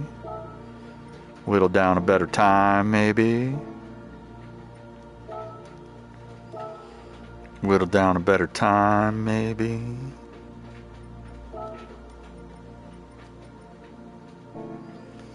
Let's go. So I'm going to take a little bit of a leg break for a minute and get a little Gatorade in me.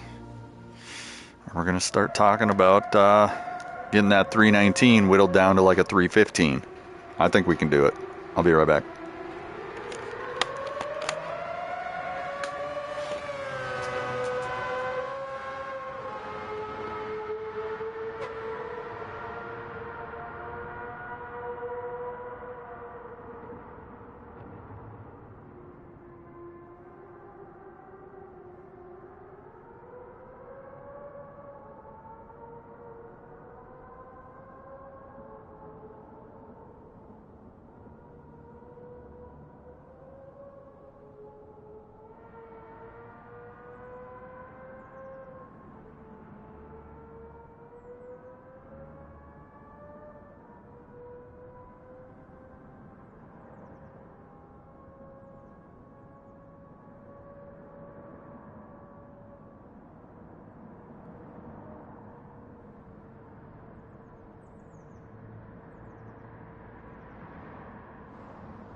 All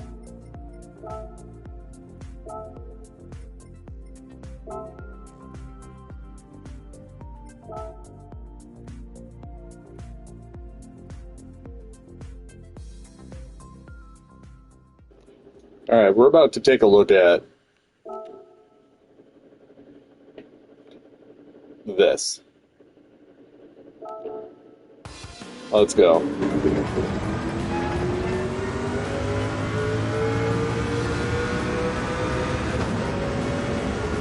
So for one, look at how slow this looks. Super slow.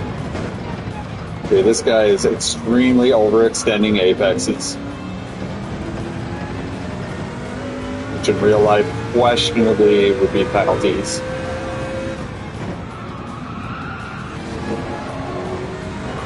But like, look at the steering wheel.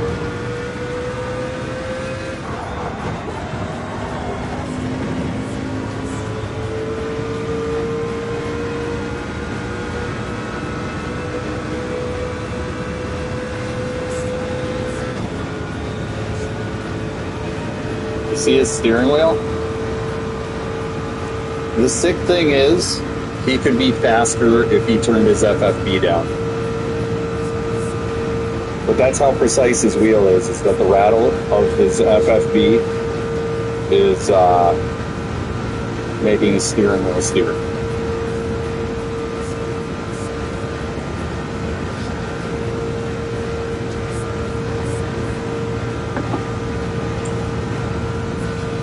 That's pretty ridiculous.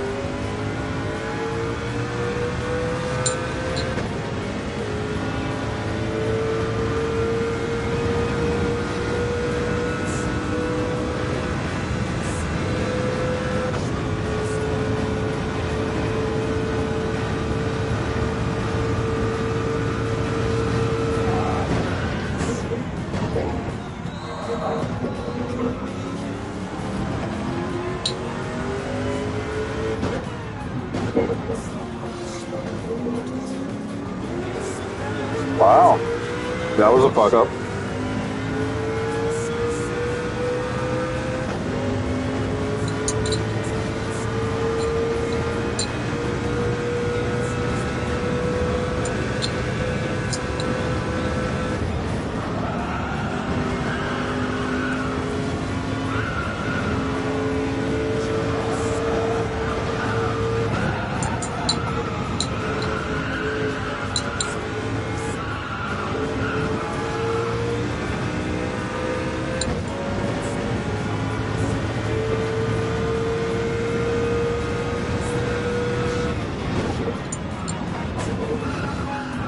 Huh. Brother.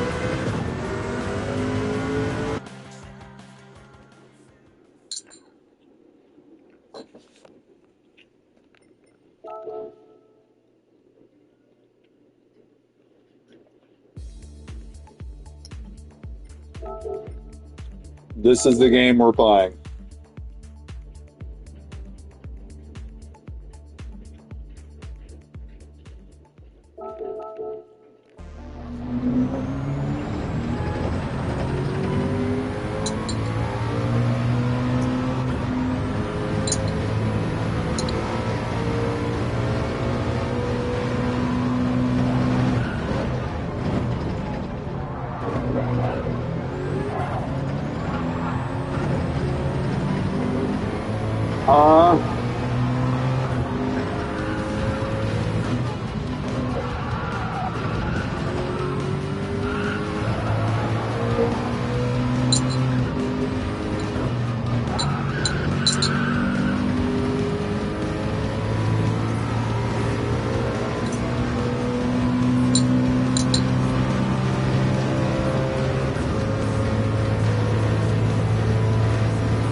That was a mistake.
I hate everything about this. That would have been a penalty in real life.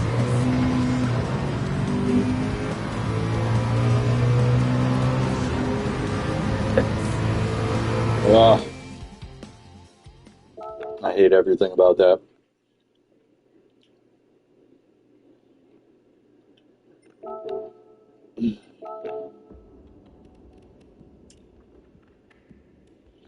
And the thing about racing is everybody gets the if you can't beat them, join them mentality.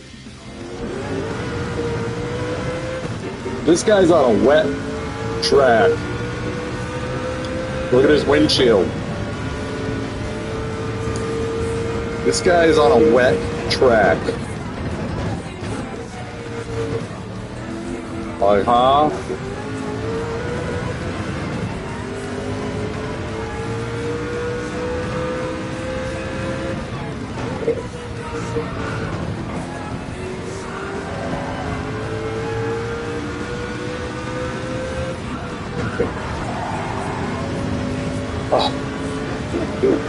You're not doing that every lap, dude.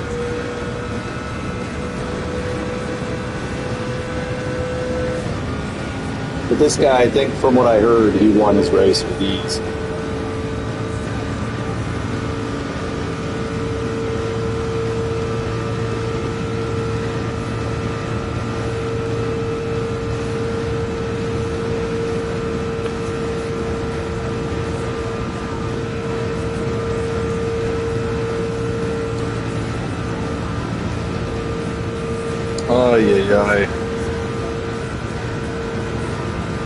We're gonna go shopping for a livery after this. But I just wanted to show what people are doing, and in real life, when you hit that grass and you get your slicks wet and covered with grass, there's also dirt underneath that grass. And that dirt gets embedded into your tires. And that dirt does not enhance grip whatsoever. So it's it's not good. Leaving the track for any reason is not good. So I understand in video game, when in Rome, do as the Romans do. But this is why I'm in CDEP, because I don't care about this shit. I want it to be as realistic as possible. I mean, I'm watching this on a flat screen, just like this is a video game. You know, that's how some people want to play. I think that there should be a specific league for VR players. And honestly, I think there should be separate leagues for controller users based on whether they're using motion steering wheel, or joysticks. There should be separate leagues for that. There's different ways to play the game. I feel like the way I'm playing it is the most immersive. I need to join an immersion. I don't want to join a fucking league where people are doing unrealistic bullshit.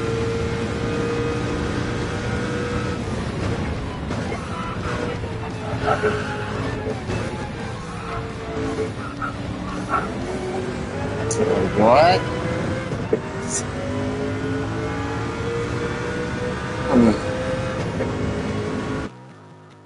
I hate everything about that. Everything about it. Oh my god.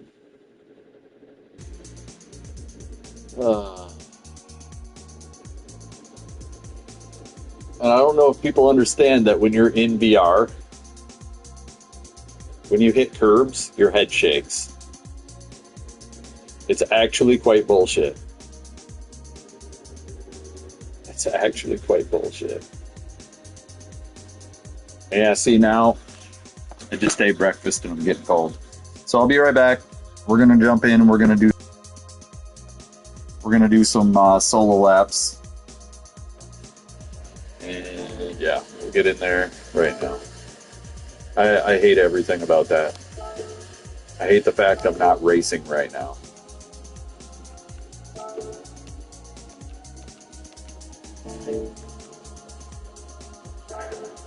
I should be racing right now. And now we're doing the delayed gratification. I know I can get better than that lap, and we're gonna do it. So let's just load up a Sauber Mercedes.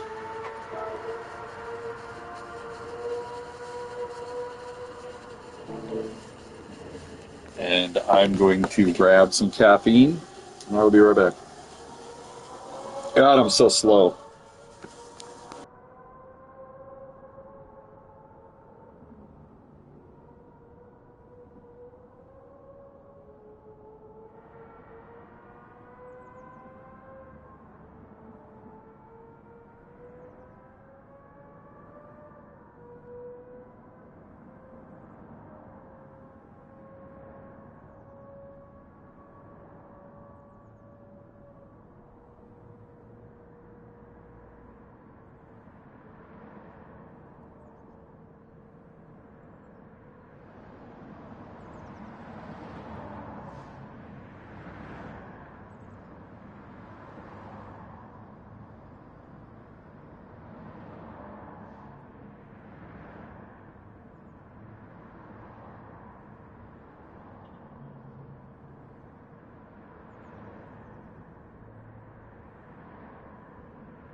Alright, we're gonna adjust the headset quick, make sure we're all dialed in. We're getting ready to buckle in.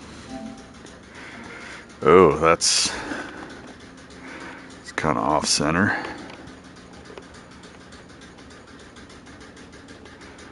Why is it?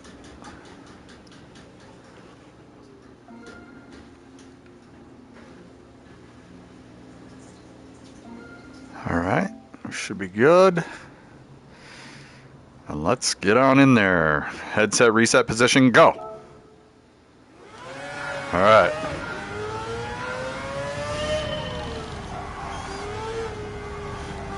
See, like, I'm actually just... This is something that pisses me off when I watch people doing this. Alright, so we're going to drive like we just saw on the 3 replays that we just saw. Alright, this is where it's at right now. Oh, nope, I didn't brake enough. Alright, so you can see that, like, my whole strategy is, like, different now. But what's going to happen is I'm going to get my tires dirty and I'm going to expect grip when I didn't, you know, when I don't have grip, basically. It's hard to describe. But, like, here, I mean, I've known that angle for a while. But, like, I think in future practice, if I really want to get to where I want to go, I'm going to have to drive like people drive.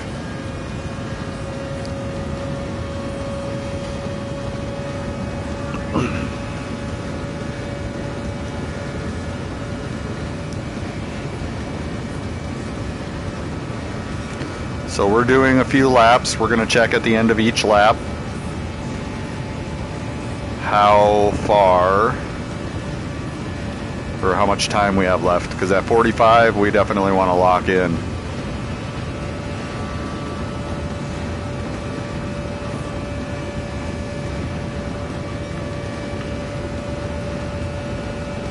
Like with slip, I already would have passed him a long time ago.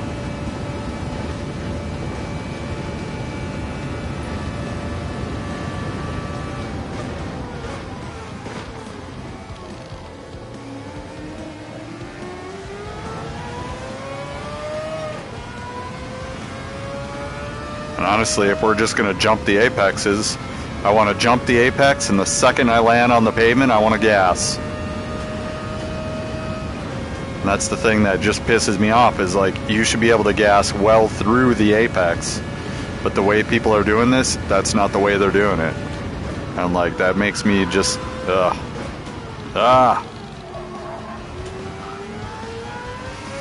So I gotta tighten up my apexes, I know. I'm very complacent when it comes to apexes. Look at that. Bye, apex. Bye, apex. So part of it's skill, part of it's just I'm learning how to drive the cars and not really concentrating on the apexes.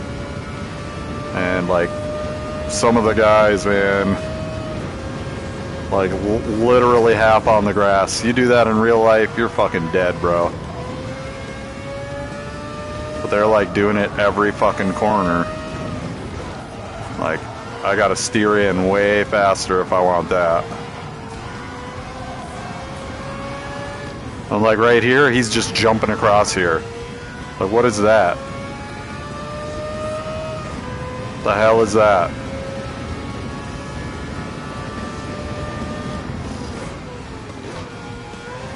Like, right here? What the hell is that? You know, it's not like I can't drive. It's the... You guys are shortcutting every single fucking square inch of the track. It's fucking stupid. Like, if they had hard, immovable objects on all these apexes, you'd be dead.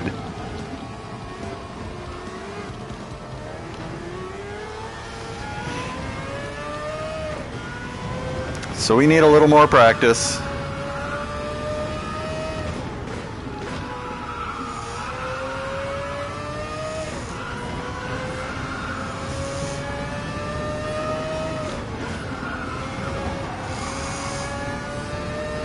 Come on now. That was pretty legit.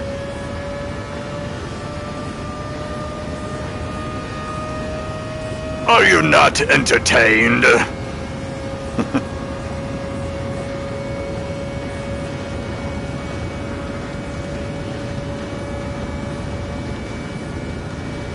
Yeah, I just gotta start thinking with the track weapon mentality. That's it. That's it, and that's all, man. Track weapon mentality. I know I can get a 315. I know.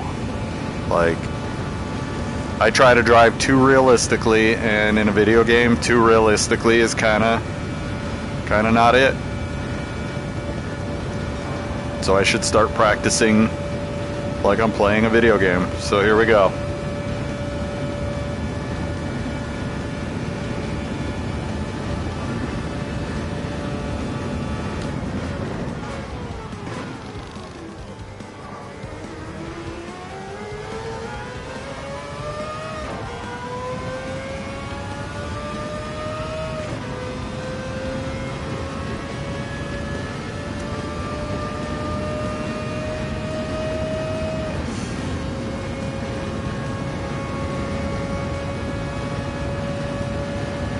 My car is in front of him.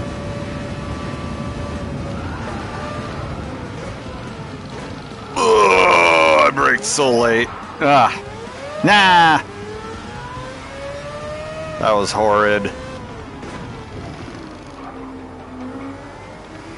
And I mean, he's nailing apexes. I'll give him that. But he's nailing them to the point where he'd be taking car damage. And damaging the venue. Like, in real life, you would not be doing that.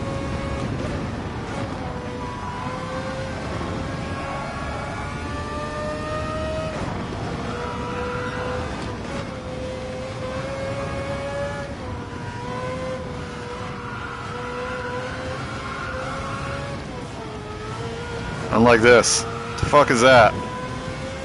Oh, I got a penalty? Really? Yeah. Alright, so we're just trying to ooze pace. Oozing pace. Turning in earlier than later. Oh my god, really? That was horrid. And then this. What is that? What is that? Look at that. That would have been... I mean, it's my best lap of the day, but that could have been my best lap in all. Just doing bullshit things. God damn it. Well, this whole lap is fucked now. So we'll chill. We'll chill. They do make it look easy, but they're also in the fucking Sauber, which is way easier to drive.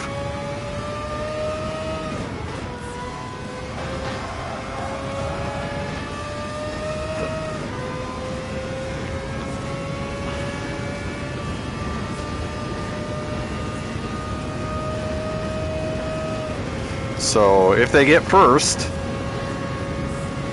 the corners are going to put them so far ahead of everybody, and as long as they don't get past in the straight, they're good.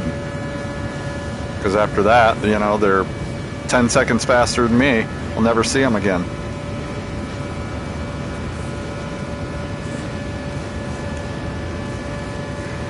I think after this, we're due for some flight simulator. We're going to chill out. Chill out. We're gonna relax.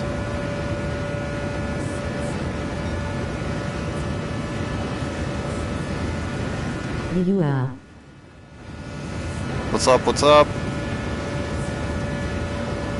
Look, the straightaway, I'm catching him totally. Oh god. Flight simulator is gross. Haha, that must be Mothman. Tell me you're Mothman without saying you're Mothman. Ew, flight simulator! I was looking at a creepy cave game. It was on sale. Lol. There's a creepy the VR. Maker also laughs and Snozberry smashes it to bits. 788 Decepticons destroyed. There's a creepy cave game. I think it's called Cave Crave.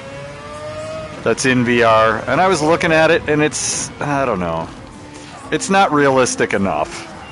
You know, it's like I was looking at it, And then you can't only look at the sales page. You gotta look at like the gamer reviews. And there's a gamer that's got a bunch of different cave type VR games.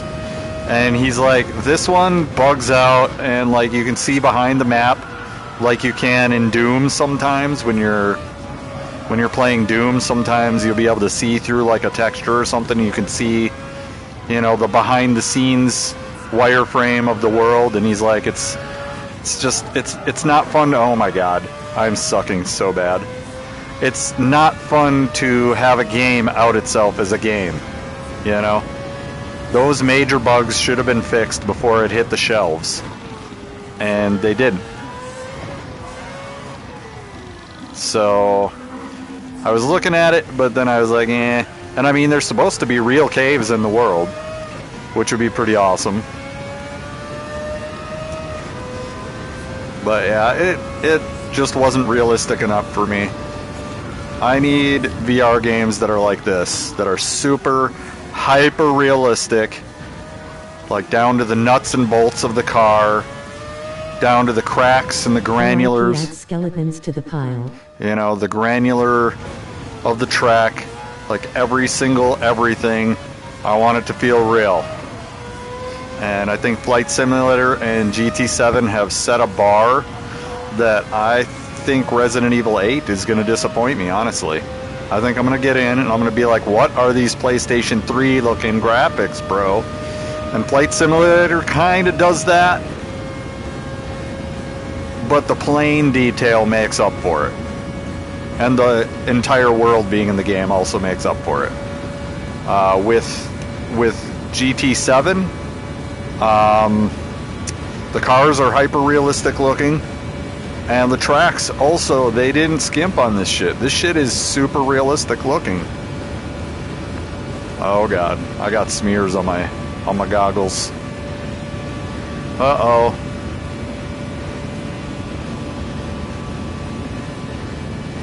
I got them smears on my goggle.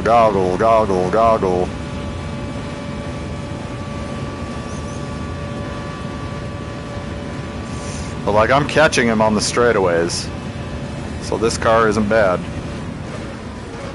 What's bad is my super late braking and just my overall pace. That's a penalty. Exit penalty. Half a second. No? Wow. Okay. Like, that ghost is entirely too close right now. So whatever I'm doing there, I gotta keep doing that. Right there, I gotta stop doing that. Like, look at my ghost. Look at how fast my damn ghost is.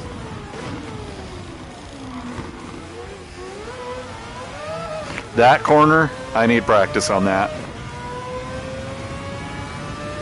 But this is what the race is gonna look like. It's dark. It's rainy.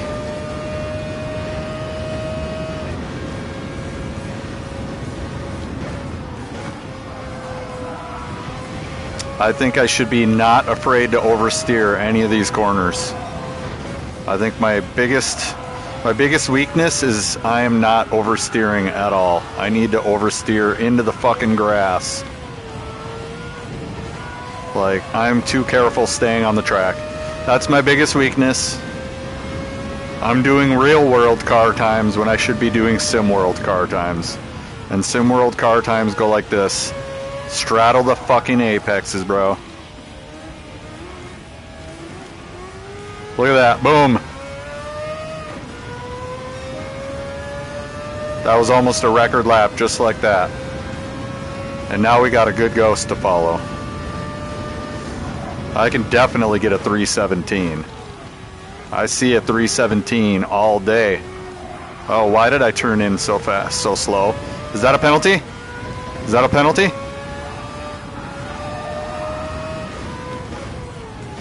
Why am I turning in so late? Let's go. There's more time. Oh god, why? I turned in early there. That's a penalty for sure. So this car is me versus penalties. I already know.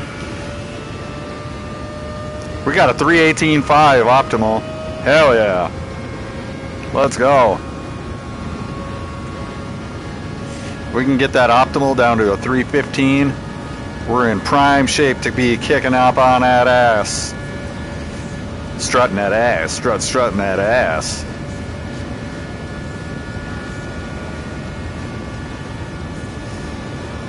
Let's go. You can definitely see I was swerving all over the place on this straight. It could have been a 319 flat, pretty easy. Look at this. Catching him. Catching you, you motherfucker. It's like the Zamboni, the Deadpool Zamboni scene. I'm coming to get ya. Here I come. Life's gonna suck in about 8 minutes.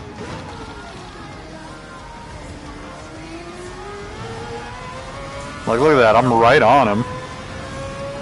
Like, you can't say I'm not right on him. I'm right fucking on him. My ghost is right there. It's just I'm making some mistakes each lap that are limiting my lap times.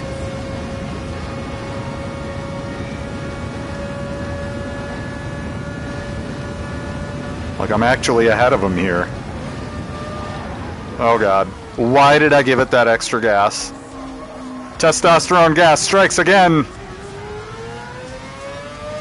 So I mean, every single sector, it's looking like I'm right on him. So it's just my consistency through every sector is killing me. I wish it would save your car, your best sectors, and piece those together. Like, I wish it would show you the optimal, so that way you're racing your optimal ghost. See, like there, he's eating the grass all over the place, and that's how he's getting more speed.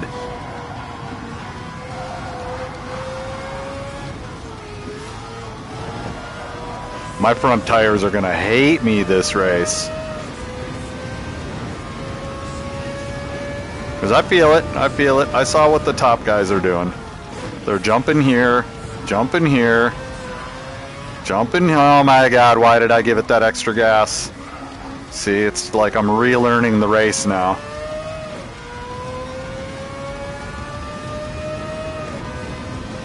But this is good, because complacency has put me in a spot that I don't want to be.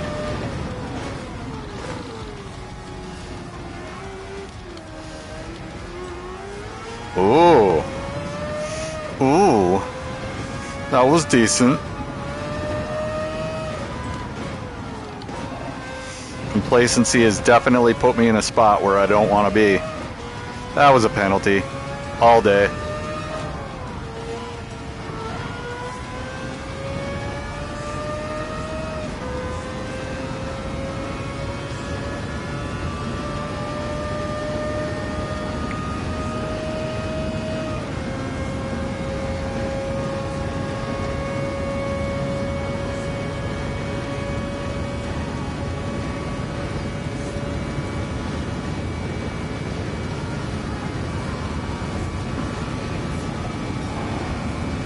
Can't get a record lap when I keep paying a penalty.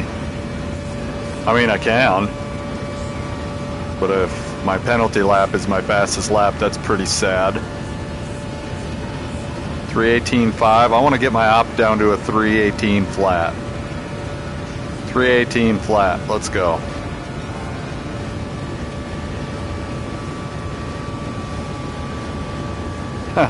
What's he doing?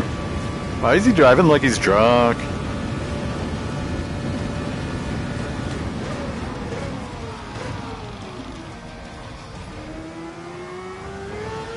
That's a penalty. Come on now.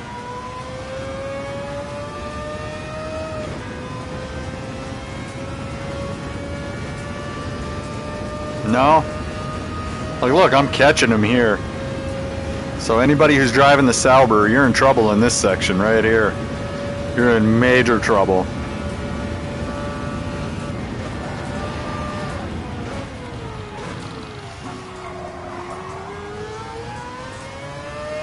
That was a good section. Oh, I braked so late there. Why? Why? Blat. Blat. Bye-bye.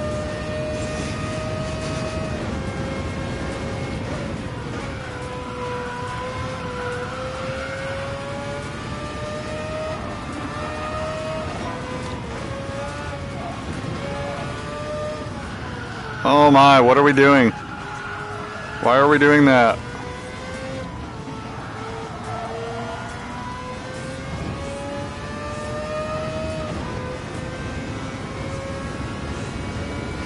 But that big long straightaway, that should give you the chance to set up all your settings the way that you need them to be.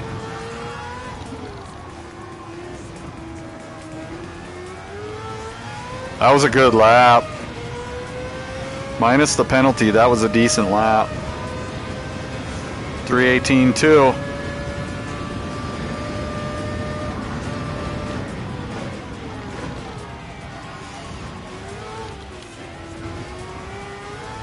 Ooh. Ooh.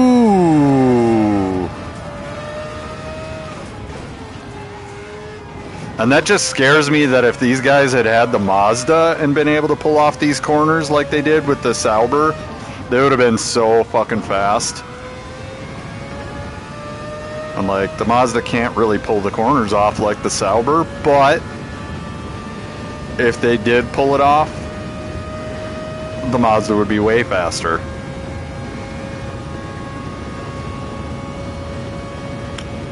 Like, this straightaway alone just blows the Sauber out of the water.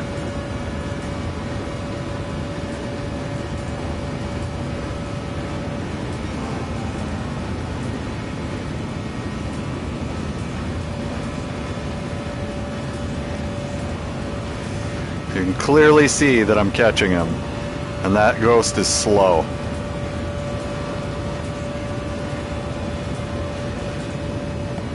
Oh, why did I do that? I ran over the cones. God dang it.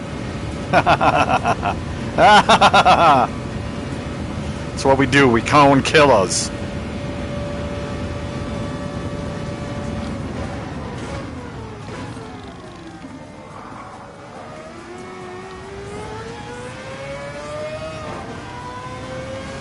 I gotta get some of my turning versus gassing and braking tendencies gotta come back. I've been hurting on that for a while. It's like when you turn the steering wheel, you should not be pushing gas or brake when you turn it all the way. Like right here, I put the nose down, and now we're hard braking. Alright, we might have a good lap here. Oh, I braked so late again, god damn it. That one's killing me. That one's killing me. Right there, I could cut off a good half a second to a second just taking that corner properly. Oh, it's so frustrating.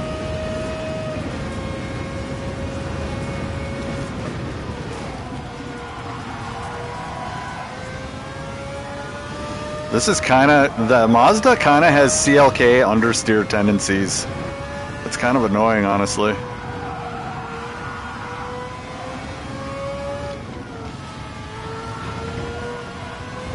Alright, alright, alright. Okay then. Right.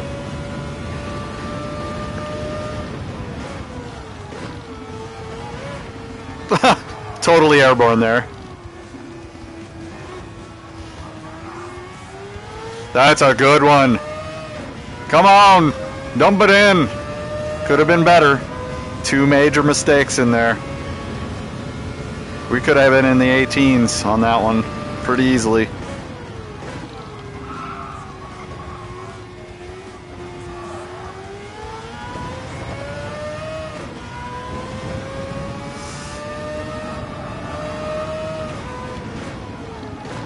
Why?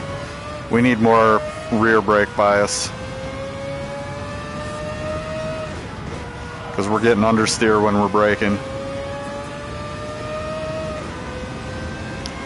Oh God, what are we doing?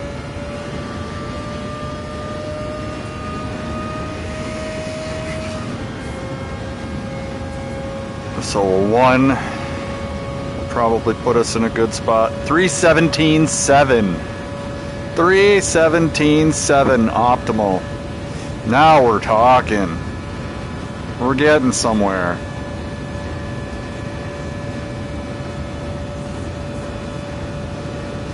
$317.7. Hell yeah. That's not any world champion pace or anything, but for somebody who's just playing the game as immersively as he can, I'm okay with that.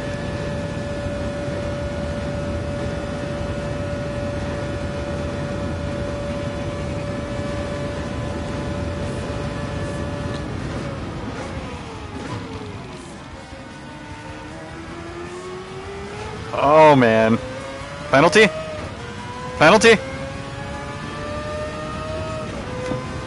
Penalty.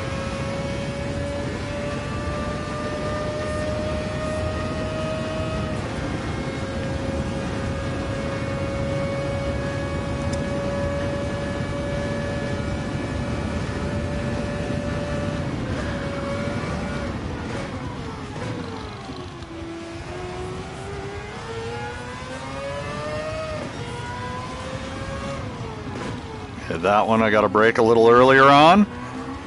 Congratulations, we braked a little earlier, and that was, you know, about a half a second. And then we paid a half-second penalty for earlier in the lap, thereby negating that half a second entirely, and then some.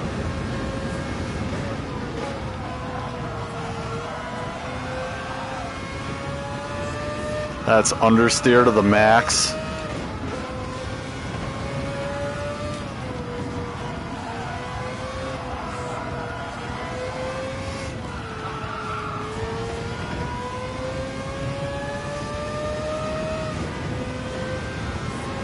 I'm starting to feel the skill gap on this car, which is a good place. What I should have done is I should have went and drove that shitty Audi that they give you. Because now we're like low 320s, hot 319s all day. What time do we got? Okay, we gotta go. We gotta go. Gotta go. 319.3, psh. Only because we haven't made a whole lap come together yet. All right, let's get on in here. I'm feeling it.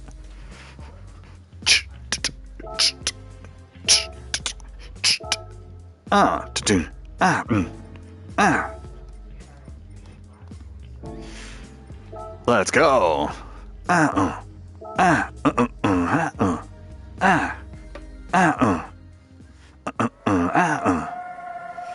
Alright, we need some caffeine. We need some caffeine and sugar spike. Because it's a short race for real life. You know, 36 minutes-ish. Maybe 45 minutes-ish.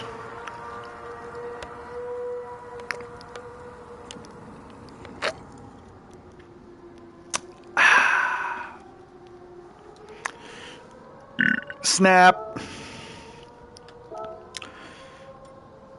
36.95. For the amount of effort that I'm putting in, 36.95 place in the world is pretty fucking good. In a world of people that are playing unrealistically, the realistic driver is less than 4,000th place in the world. What are you all doing? What y'all doing? Because I feel like if I'm 4,000th place in the world playing VR for my first month, that y'all are doing something wrong. I'm a beginner. You know, that's something that they posted a thing about Mike Tyson. And Mike Tyson was boxing somebody who's been in boxing for 3 years. And Mike Tyson's like, I haven't done this shit professionally for 15 fucking years. I'm a beginner. And everybody was laughing at him. But he was fucking serious, dude. He's like, I'm a noob to the game, bro. I'm new. Like, I took a break from this. I've had a whole lifetime away from boxing that I didn't box. And like, he came back for that Jake Paul fucking fiasco, but let's be honest, he didn't even train for that shit. He took the money, he went in, and he fucking got a paycheck. And he withstood Jake Paul.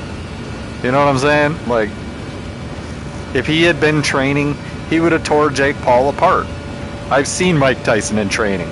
He's no joke. He's still a tiger. He's still the tiger.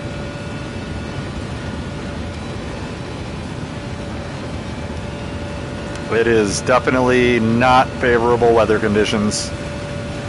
This is not great. Oh God. Yep, I saw that braking zone fucking pop out. Holy shit.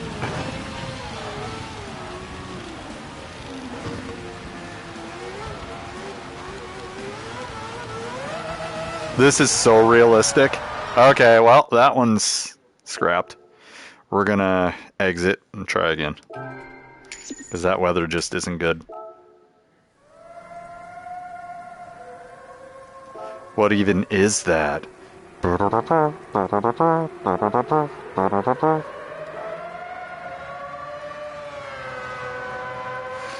Alright, there's a good chance we could be starting on intermediates and time trialing intermediates.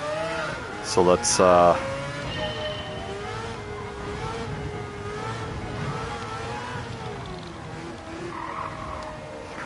thing I love about VR is I've had quite a bit of track time in real life.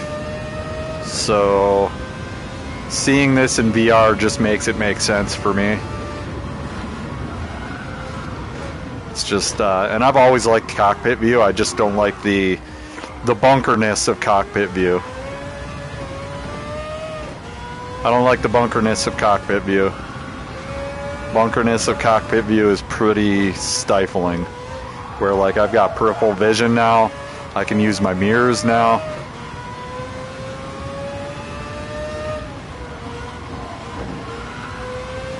And we're just pretty much chilling before the race. We're not trying to be competitive right now. We're just trying to keep forward momentum through the corners. Line the car up properly for the corners.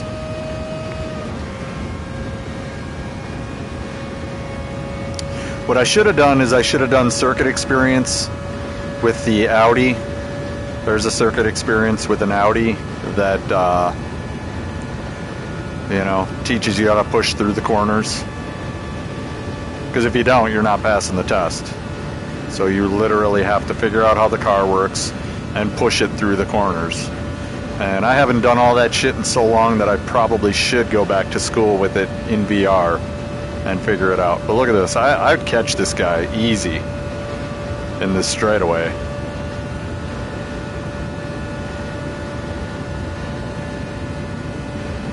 At the very, very tippity top end, nah, he still doesn't have it. Even at the very tippity top end, he don't have it. Oh, that braking was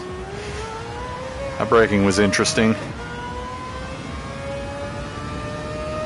So rain and dirt, I'm still kind of learning in VR.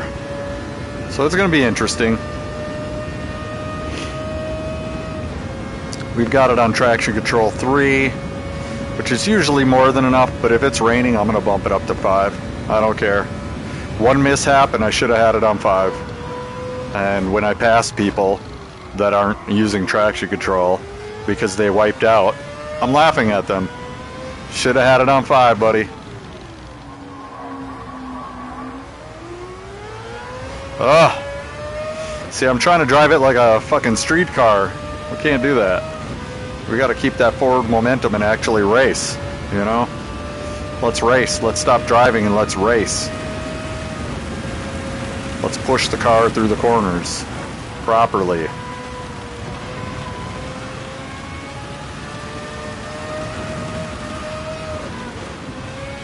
Let's get wild.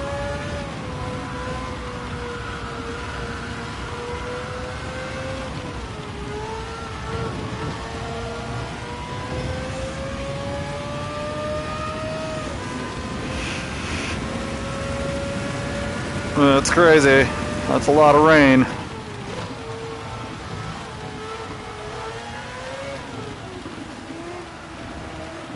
Oh my god, I steered over too late. Should have steered over way earlier than that. Look at that, a 322 on intermediates. What?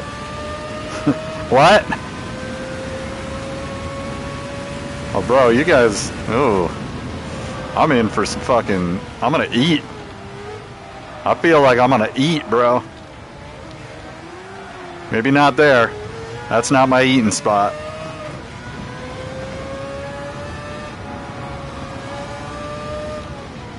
The Mazda eats.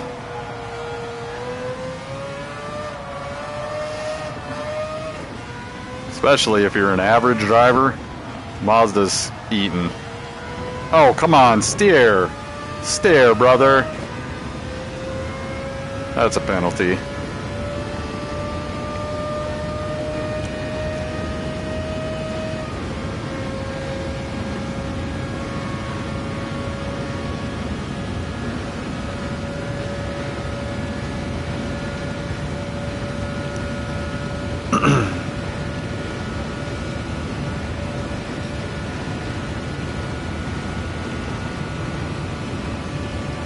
That's the thing, is if I'm driving badly, the R92 will be faster just because of the straight line speed. This car, however, in the middle sections is also faster. Just concentrate on exits. That's it. Enter correctly, get through the corner and exit. Lose as little speed as I can going through the corner while exiting straight. That's because that determines our starting speed of the straightaway. So we just gotta practice, concentrate a little more. That fucking peel out scared the fuck out of me just now. Like that exit wasn't great.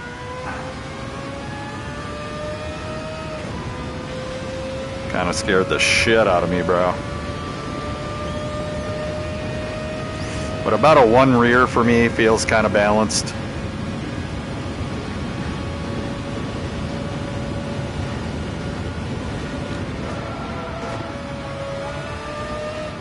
People are going to be going off there and here for sure.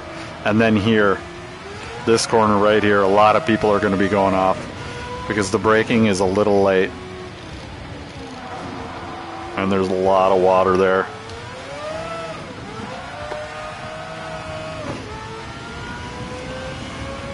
And it's still getting wetter. Do better. I'm up in the gym like a real go-getter.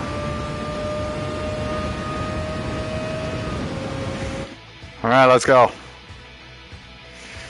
I think we've geeked about as much as we can geek, and now it's time to perform. How many points? God dang it.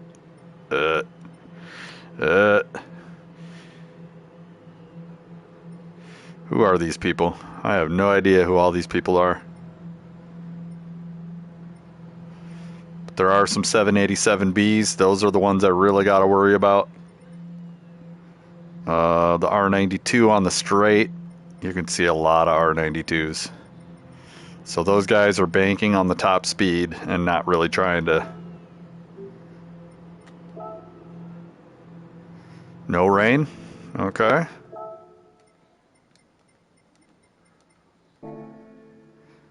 Okay.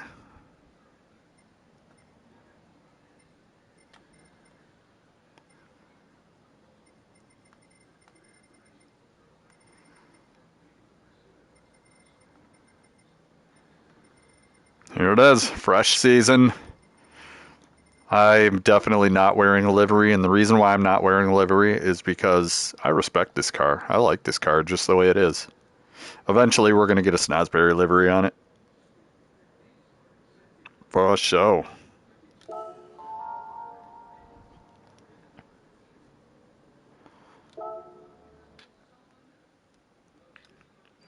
Alright, center position. Let's go. We got a lot of time. 5 minutes gives us one good lap. And we can stretch everybody out for 2 minutes before we're going to run out of time. So, everybody, one guy's on intermediates. Bye-bye, dude. See you later. Bye-bye. Bye-bye.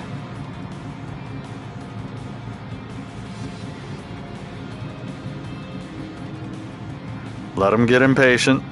I don't care. I don't want anybody anywhere near in front of me, and I don't want anybody anywhere near behind me.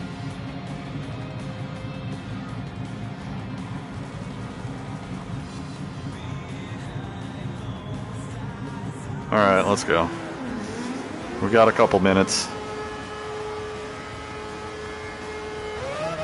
You gotta finish 2 laps.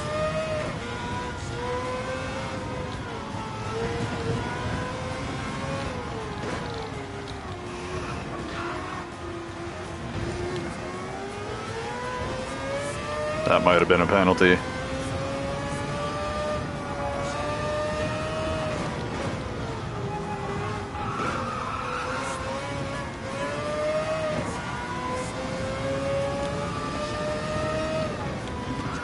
Oh, that might have been a penalty too. We're just trying to survive this. With no penalties twice. That's it. If we can survive this with no penalties twice, we're looking good.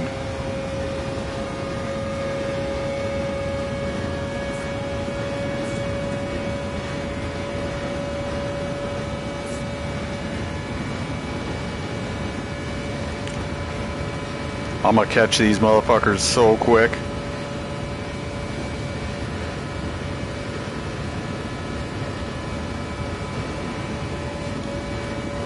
Oh god. Don't do that. Windshield wiper malfunction. We just gotta finish a lap before the timer goes, and then finish another lap before the timer is up. That's pretty much this qualifier in a nutshell. It's 6 minutes, and we have 5 minutes, so we need to burn our tires about as much as possible. Look at this. People already crashing. Is there even tire wear? I don't know if there is.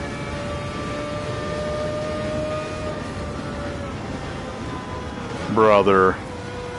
Y'all gotta be bullshitting right now.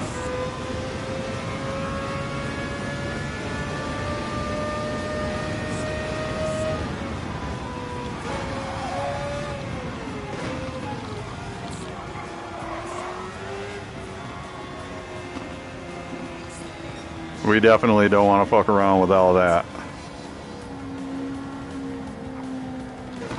Like, see this guy? He's fucking around too.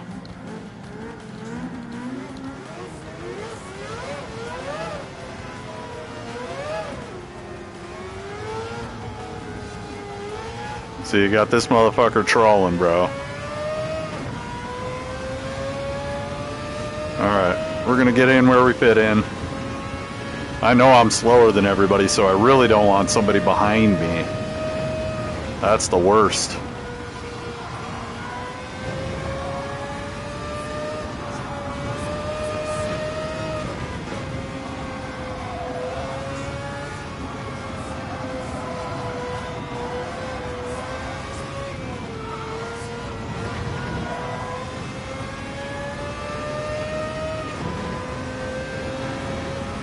And even with the visual assistance, I'm having a problem seeing the track.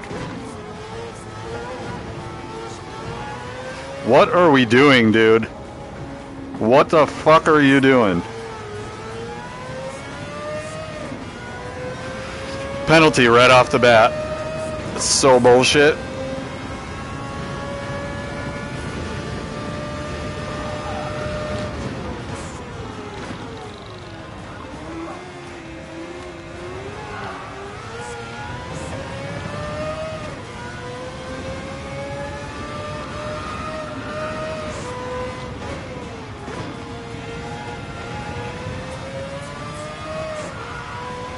There's something weird about the pavement here, too. We're just gonna roll with it. Fuck it. We're out. Nobody around me? Let's go.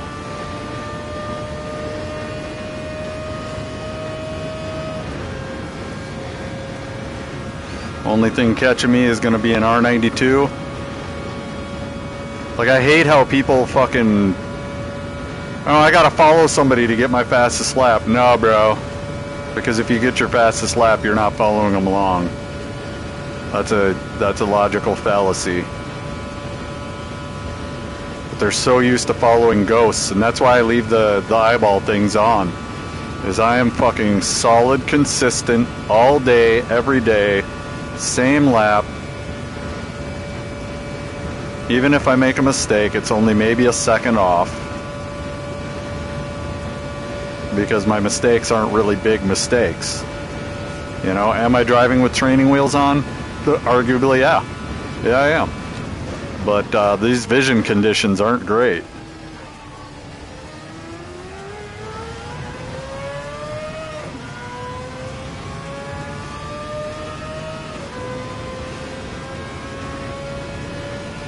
Alright, we're just trying to get the best lap we can get, which a 322 is pretty forgiving. Look at this visual condition. Look at this shit. I can't see nothing, bruh. I can't see shit.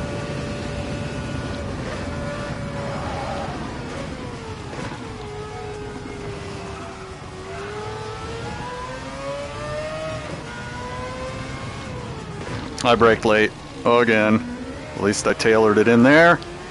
Come on, car. Come on, let's go. Row! Row! Row! Come on. Come on, car. We got this. Little Mazda buddy.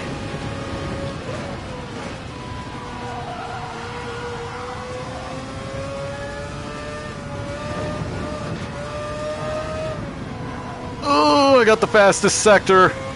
Yeah, don't let it go to my head.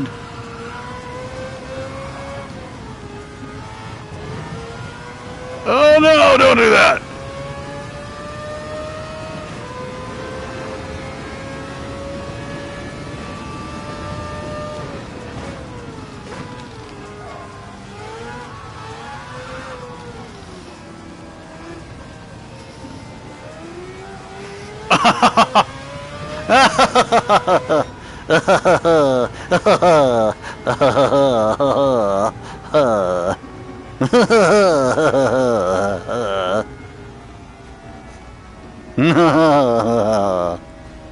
That was a slow lap.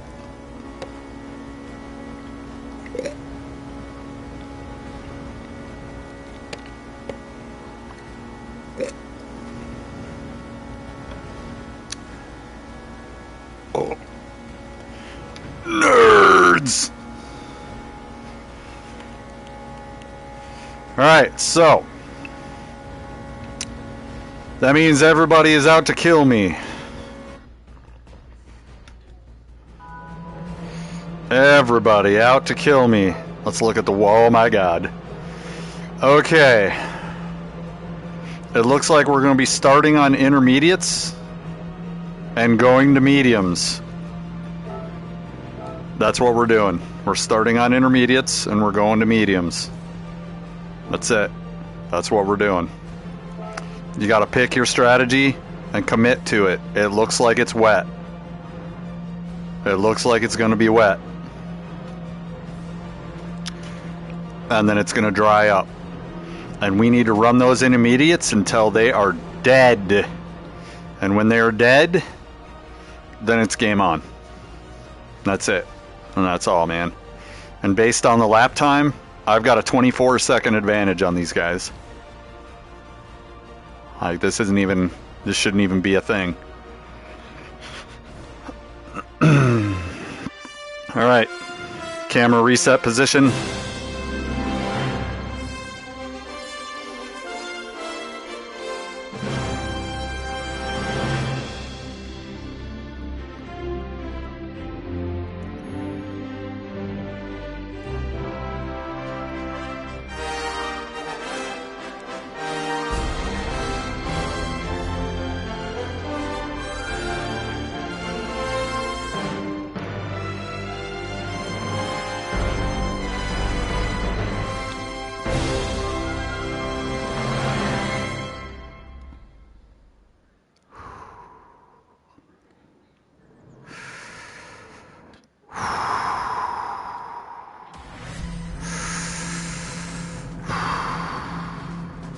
And I'm just in the camera reset position this whole time.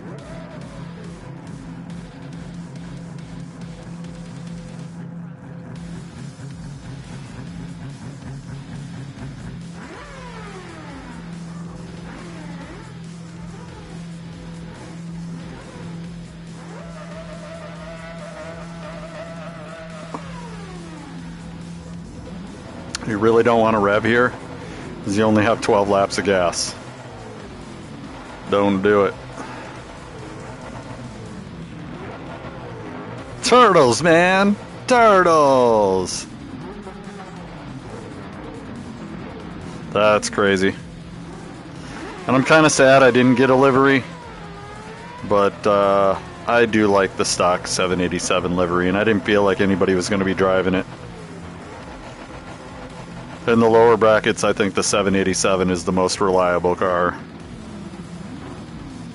And you gotta just think about it in video game design, right? Don't do anything yet.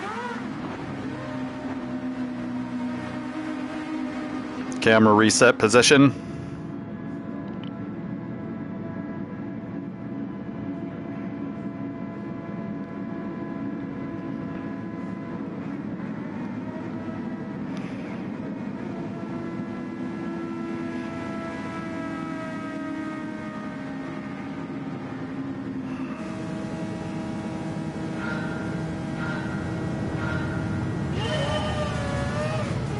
It's a rolling start. Oh, God.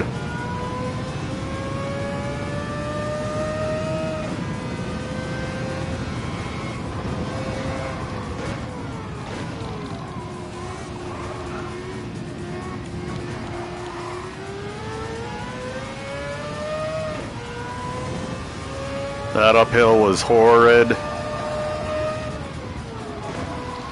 This is understeery as shit, dude.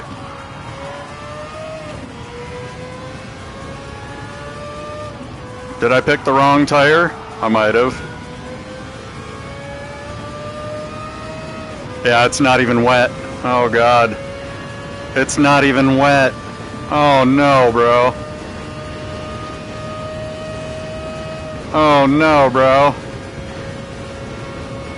Oh, no, bro. Well. Wah, wah, wah, wah, wah, wah, wah, wah, wah, wah, wah, wah, wah, wah.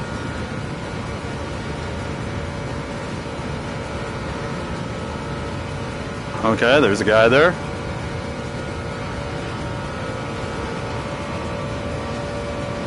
Everybody else died on the first couple of corners. It's good.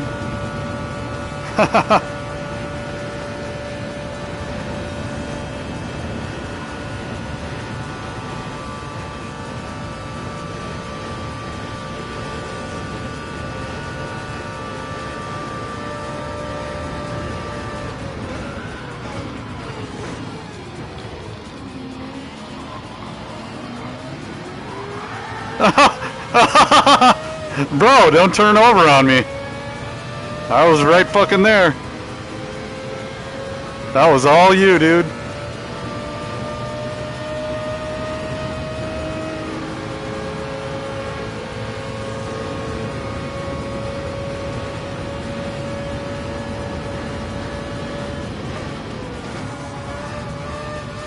Oh, God damn it. Nope. Nope, come on. Come on, dude. I'm gonna let you by, bro. Of course he's gonna fucking punt the shit out of me. That wasn't even really my fault. You braked way too early. I didn't get a penalty for that. I'm gonna give him his spot back.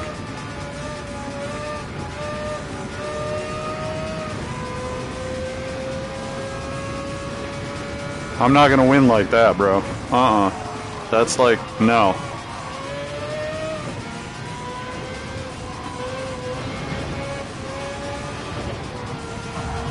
Brother, are you serious right now? Well, I took the wrong tires, obviously. Bye-bye.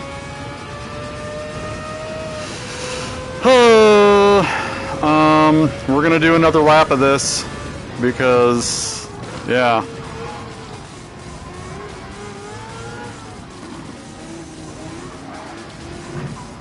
Oh my god, brother.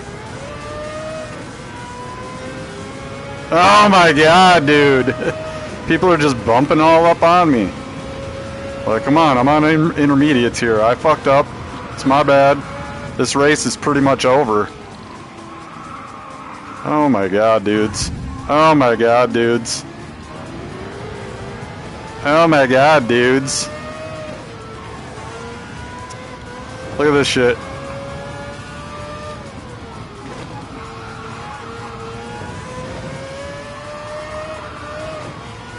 Alright, so intermediates were not a good choice, and I should have known that. I looked at the time, it cleared up. I figured it might still be wet. It's not. It's not still wet. So we're doing these laps on intermediates just to kind of punish ourselves, and then we're going to reel it in, bro. That's all we can do. It doesn't look like there's any rain coming in, so we're just going to fucking do our laps on intermediates and take our shit. We did that to ourselves, and that's all we can do. We had an easy first place. If I would have put mediums on, we'd have already been gone. We'd be so gone.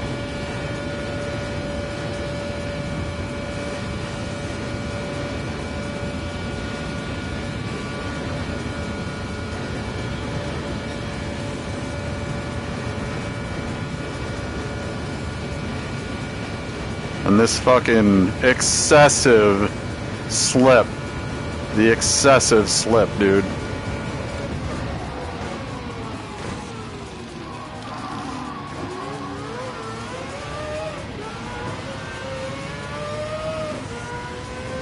No. Absolutely not, dude. I'm as fast as y'all on intermediates. It's just a couple little misadventures put me where I'm at right now.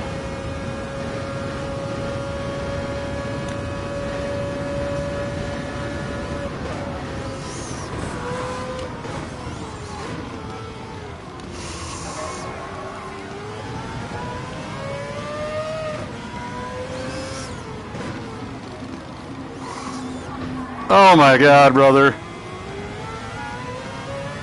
Okay, we're getting a penalty.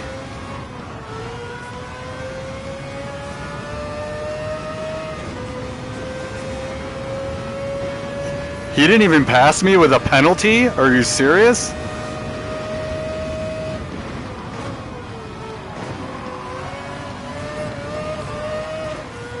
Oh, these fucking intermediates, bro. I hate them.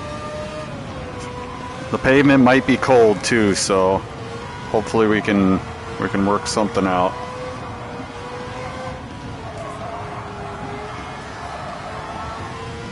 Alright, I'm gonna pit. I'm pitting. That's enough of that.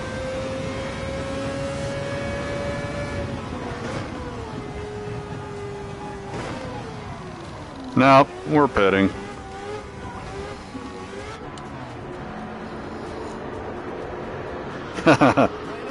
Alright, let's go. Time to go.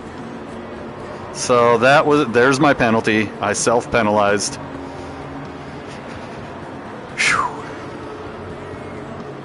I was like, the understeer is so bad. Oh, that's because the pavement isn't wet and I'm just scrubbing tires. I should have gone 2 or 3 more laps. 2 laps would have been hurting though. Even another lap would have been hurting. Like I was just bleeding time. So now, here we go.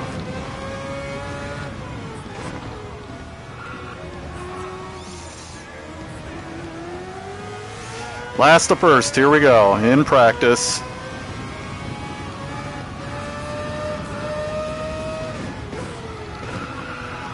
Oh my god, brother.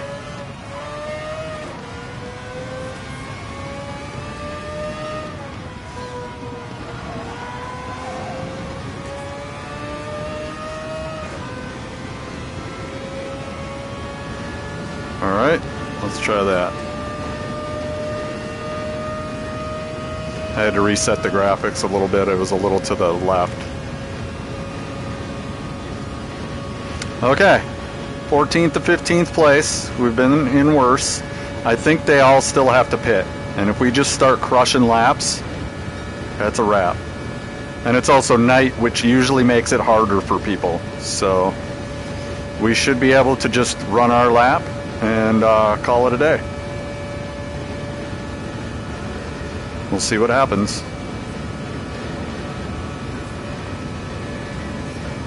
And don't push the tires too much, because we did kind of screw ourselves. We should have been able to pit at like the 6 lap mark.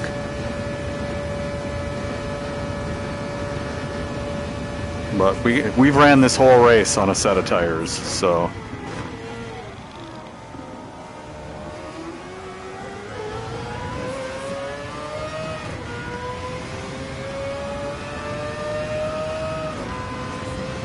We're good.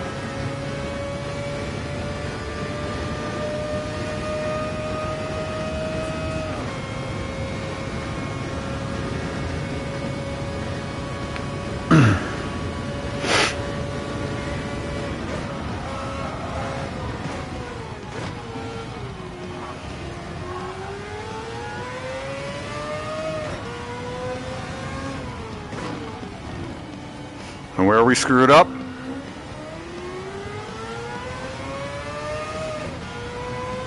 Was putting the wrong tires on.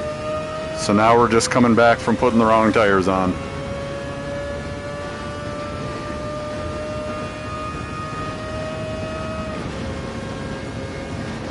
And we got a little bit of slip from the Sauber. And like every person that we get up on, they're gonna have to pit. So we're just reeling people in now who have to pit.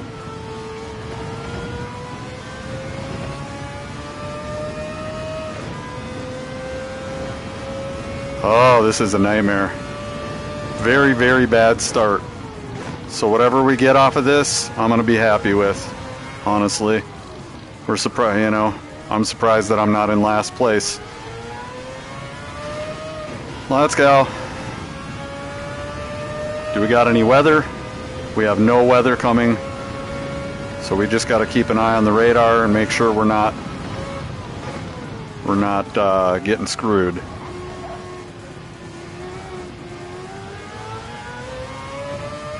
Guys behind me, they're gone.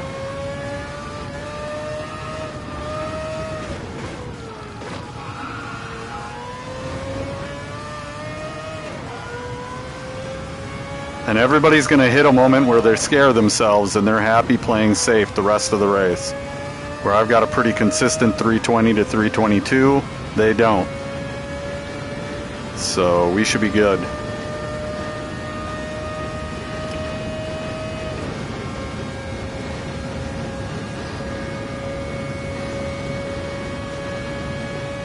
So 9 laps of gas, easy. We can just watch this and chill, man. We got some more heart-eating victims coming up. Oh, look at that.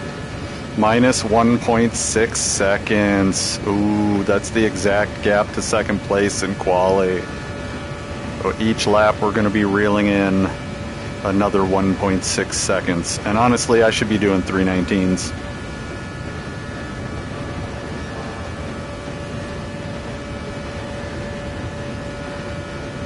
I should be doing 319s all day. 317 opt.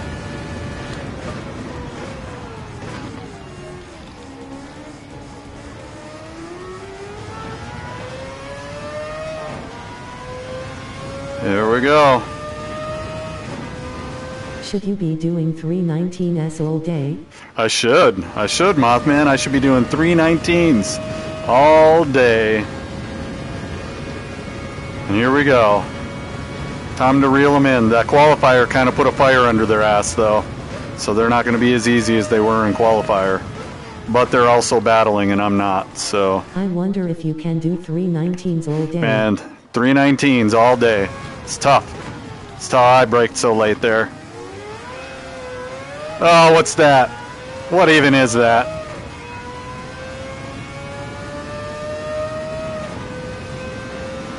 Here we go. Target spotted. Ninu, Ninu, you're in danger! Porsche curves aren't really the best in this car. But that's not what it's there for. This car is an acceleration monster, and I work well with acceleration cars.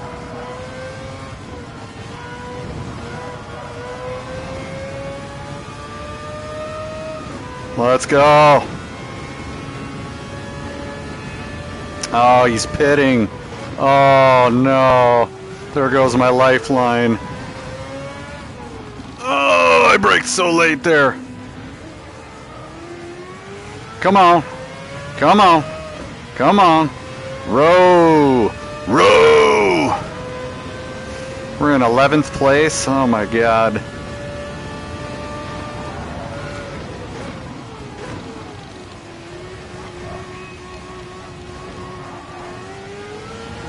This definitely is driving like the CLK. I hate it.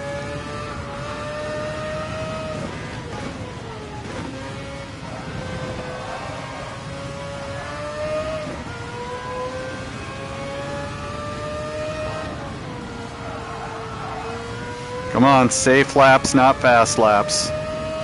If we can just outsafe everybody, then we good. Our opt is 322. Ugh. All right, we want to protect the rear tires at all costs. Protect the rear tires.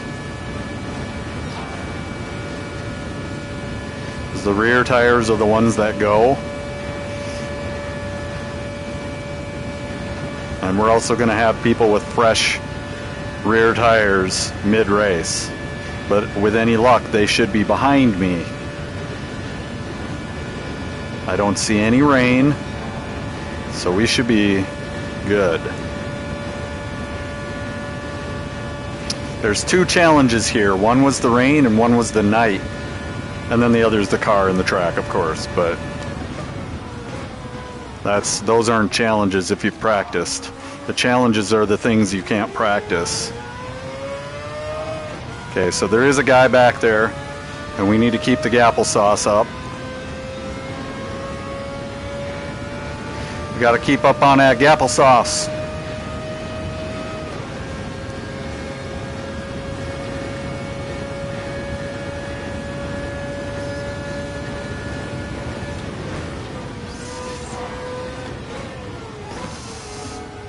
My braking zone actually went down when I adjusted my brakes. That's how I know it's a good change. Ah! Did you see that? The braking zone extended out while I was braking. I knew I braked late. But look at the moon and everything. This is so good. This is so good.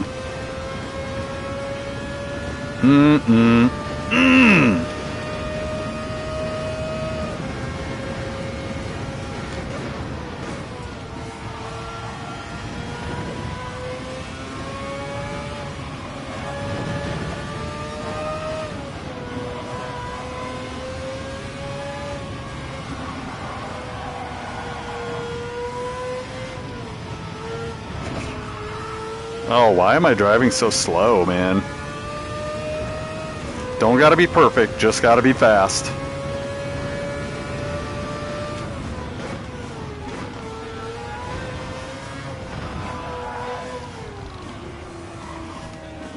Oh, that might be a penalty.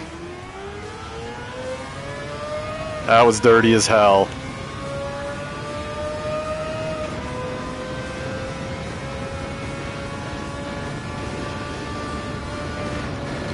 I mean, this car is fast. Let's not forget that Hector is running 3 Civics with huge-ass turbos and Motec exhaust.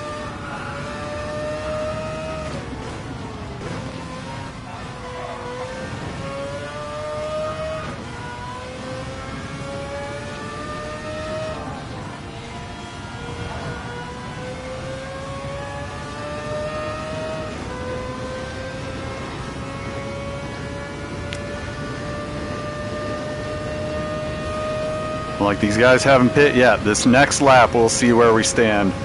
We might be back in the pack after this next lap.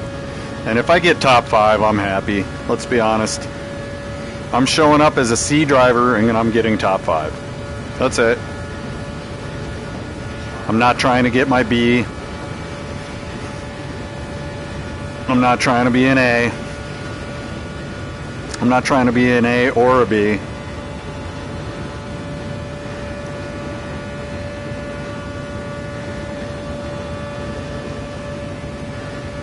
I know that I'm casual softball league material, and I'm good with that. Wow, somebody beat me there. I wonder if it was a Nissan. It could have been a Nissan. Possibly, quite possibly was a Nissan.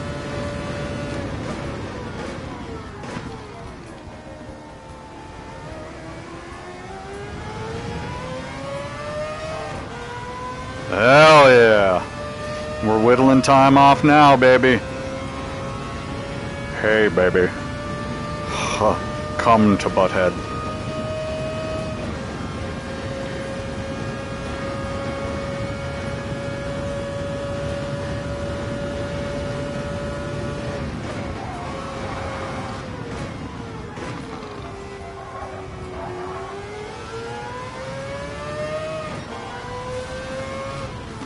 See, and what gets really dangerous is everybody else, once they get practice, they get kind of fast. Like, first lap, I should have had mediums on. If I would have had mediums on, I'd be gone. I'd be so gone in first place right now, it wouldn't even be a race. It would have been a race when I pitted. And then if they pitted at the same time, I just never would have seen anybody after the first lap. All I can be is mad at myself. You know, it's not really me racing anybody, it's me being mad at myself for strategy errors. That was all me. All me. Don't worry about me, dude. Don't worry about me. He's going in the pit anyways. Oh, lol. Everybody going in the pit now. Here we go. 10th. 9th. 8, 7, 6, 5, 4, 3, 2, 1.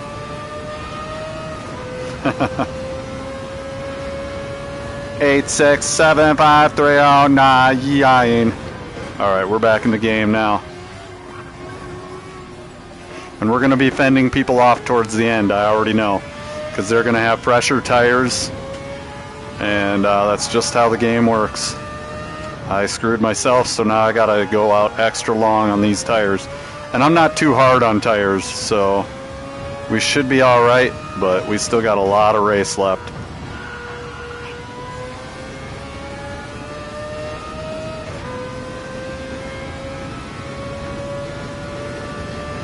Just like that, we were in 4th, but we still got 6 laps left, and my tires are not looking good. That rear left is going to get me.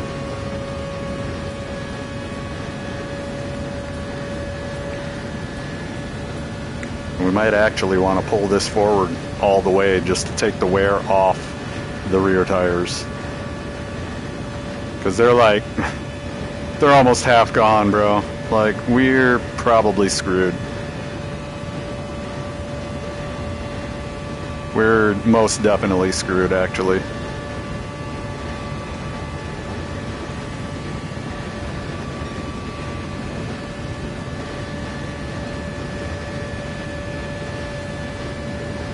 Wait a second.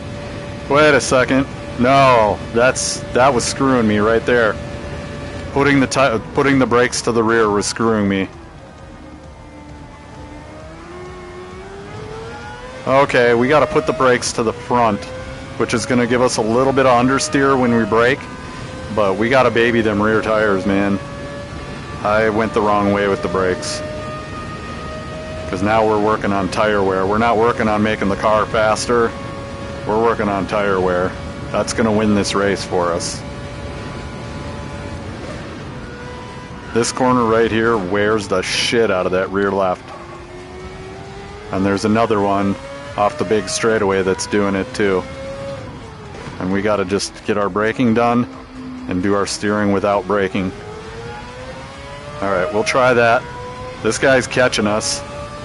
That's unfortunate.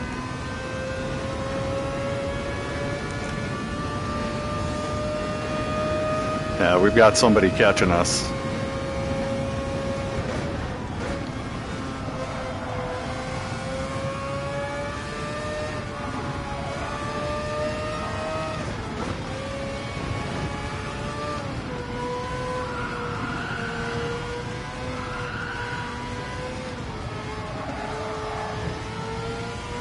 Nah, maybe not.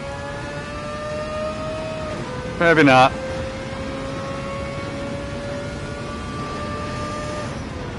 But yeah, we got to worry about the brake balance. Get that in line. That was a good lap. That was a good lap. Wasn't the best lap, but it was a good enough lap.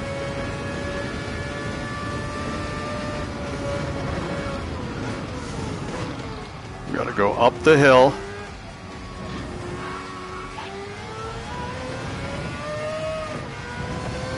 Let's do this.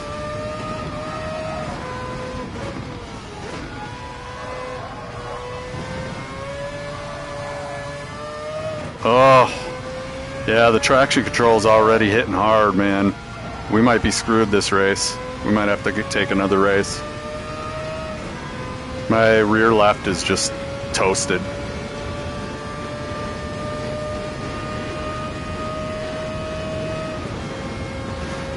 Oh my god.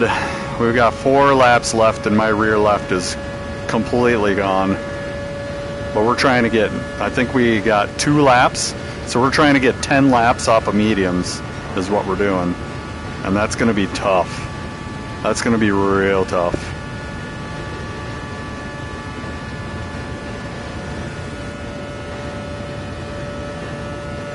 And we're in no man's land. I wish we had a little bit of a slip, because I think 3 people haven't pit yet.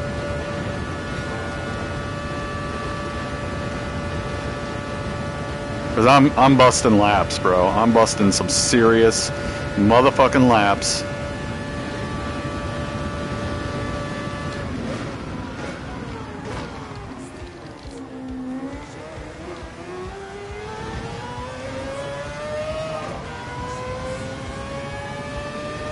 Okay, I don't know what the gap is to the guy behind me, but he is hauling ass. And I actually wouldn't mind him passing me because I've got shit tires. I saw rain. Oh.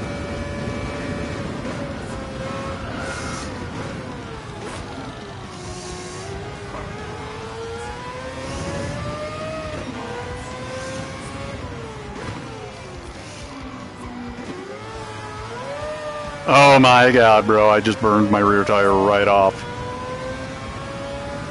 Let's go. Let's keep it going.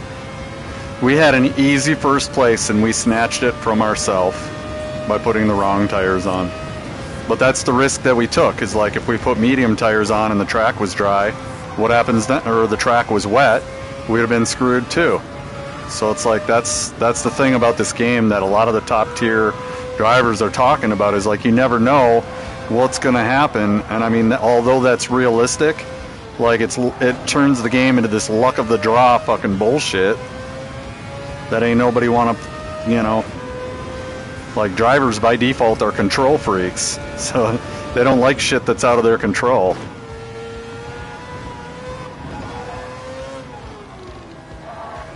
You know what I'm saying? Like, we hate shit out of our control.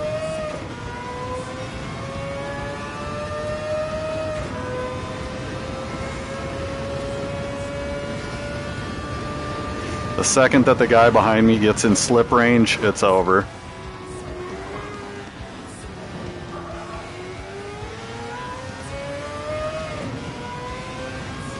Alright, I see the guys in front of me, but I can't catch them. Because my tires are frustratingly shit right now. Got 4 laps. I don't know, man. My rear tire is fucked. I can feel it right now. My rear tire is fucked. We've done 6 laps. It's well over half dead. Like, we're screwed. And we just got to deal with it. That's it. It is what it is. We got another place. Somebody pitted. They put fresh tires on, so they might be coming up hot and heavy. I can see somebody right in front of me. And if I can work my way up to him and get a little slip, that'll stave off the tire wear, because the downforce will go away a little bit.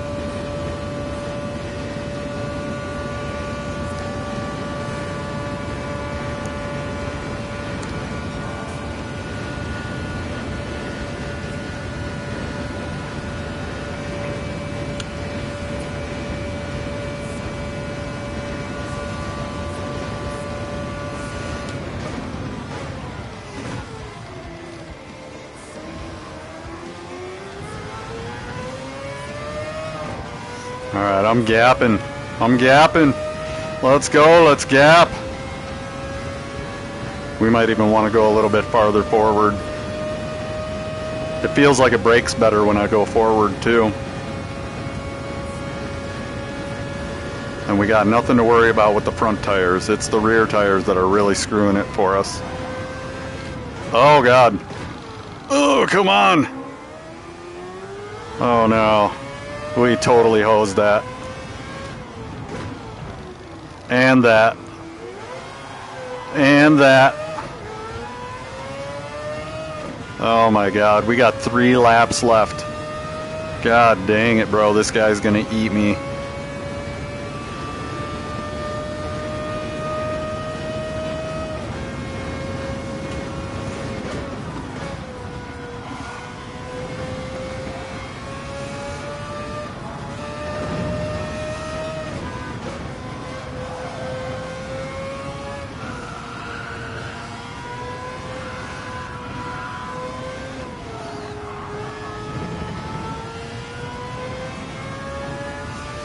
He must be in the R92 because he's only catching me the first half of the lap and then I don't see him again.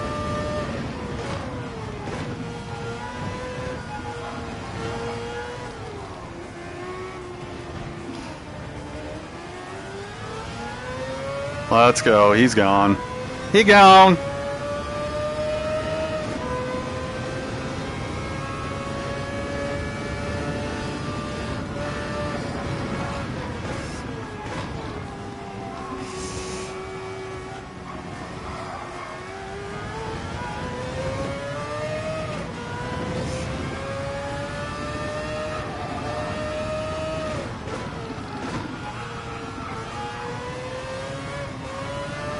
Oh, please let that not be a penalty.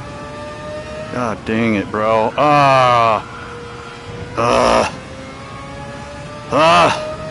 Come on. Get mad. We got 3 laps left. 3 laps left, and we are putting on fucking just immense amounts of fucking tire wear down. If we can hold top 5, I will be happy, because I screwed myself. I could go again, and who knows, I might get a faster lobby. You know, I might get different weather conditions and screw myself again. I should have put mediums on. I learned my lesson. We're gonna get our points and get the fuck on.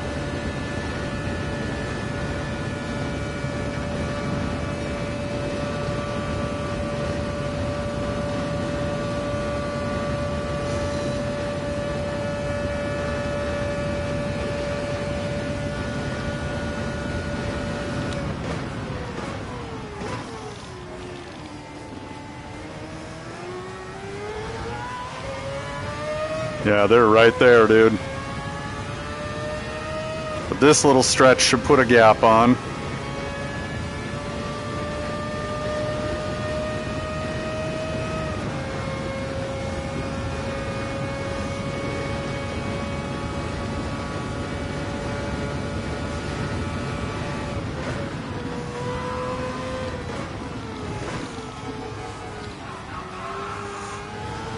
Oh yeah. We're not trying to fucking get snaggled back up into that shit again.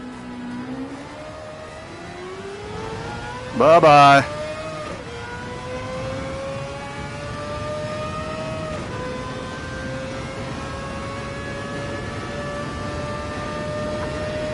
And if I'm having tire problems, everybody's having tire problems. But mostly me, because I'm putting 10 laps on a set of mediums. I'm literally trying to make these tires last 4 laps than they should. 4 laps more than they should. Bad tire strategy is bad.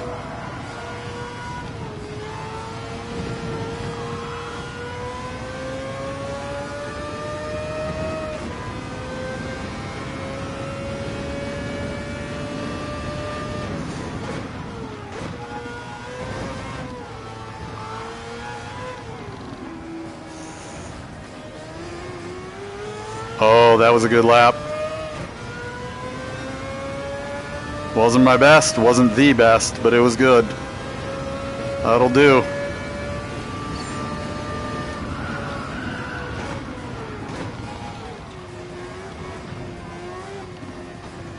Oh my god, what am I doing? This guy is trying to catch me and I'm fucking around like this.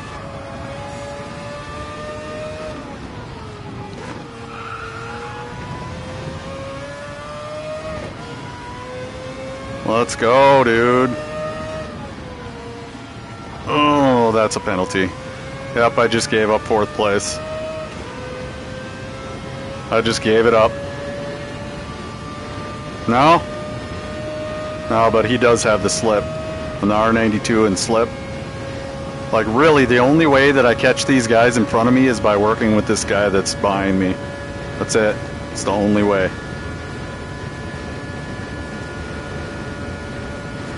And like after the big mistake of intermediates, I deserve this. I should have left these guys in the fucking breeze for 6 laps, pitted, slipped off of people in the back until they pitted, and won this race so easily. It's absolutely ridiculous that I did that to myself. And now I'm going to get a 4th place because of it. I already know I'm getting 4th place. I can't fight this guy off with this rear tire right here. It's not happening. I did 10 laps on these motherfuckers.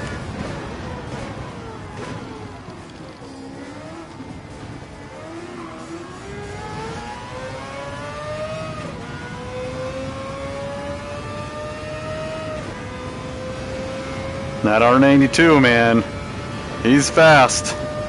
And he's cornering his ass off. But that mid-range acceleration, man, this car has that mid-range acceleration that is just stupid.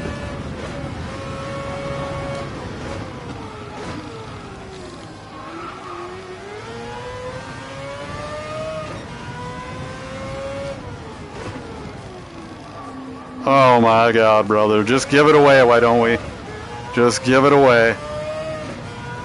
Just give it away. Oh, look at that gap, dude. This is why you picked the Mazda.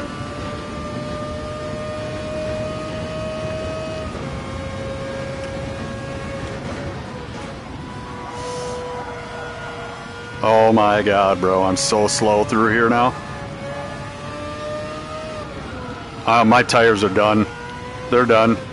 I'm stumbling through this last lap so hard because my tires are done. Tires are done. Done sauce.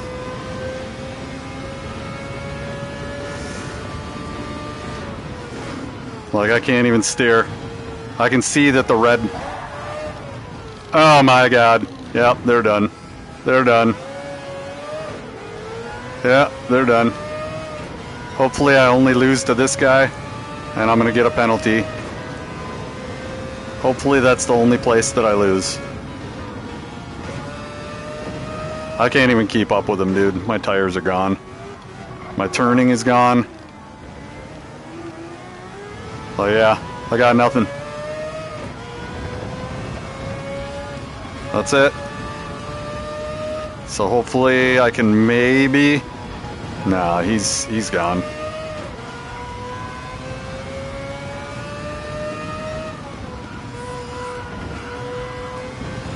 I just gotta stay within my tires and go. Hey, gone.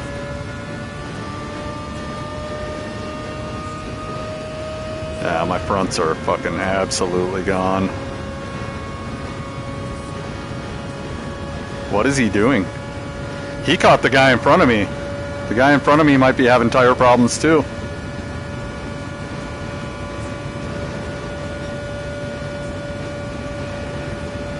I don't know why he's slowing down on the straight. That's weird.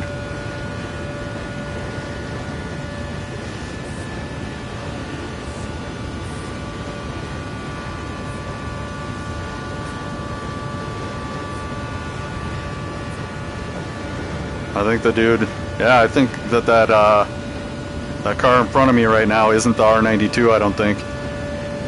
We might be able to snag up another place, maybe. Doubt it, but maybe.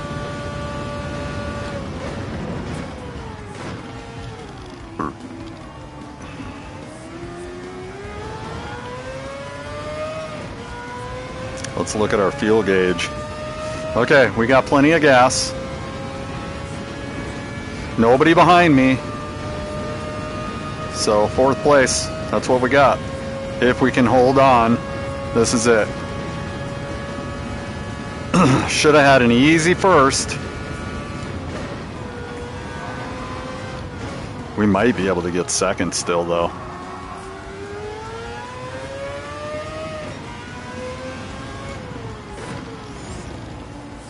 Is this a lapper? We lapped somebody? What? No way.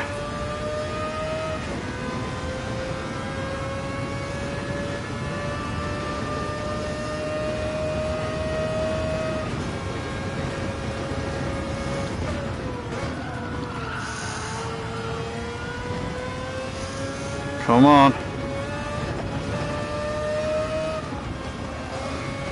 Yeah, he's got so much better tires than me.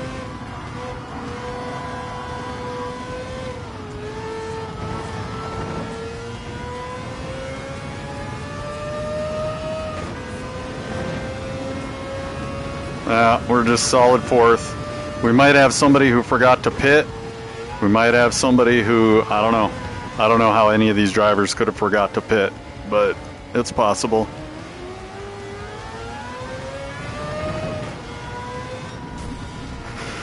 Whoo, yeah. God dang. I blame that 17 seconds on intermediates.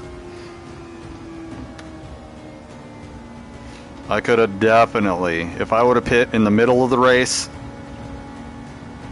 with mediums, I would have won easily. It was shown in the qualifier. I didn't even qualify fast, and I was almost 2 seconds ahead of everybody per lap. So, a round of 6 mediums and another round of 6 mediums, I'd have never seen them again. Good race. Congratulations, you've played yourself.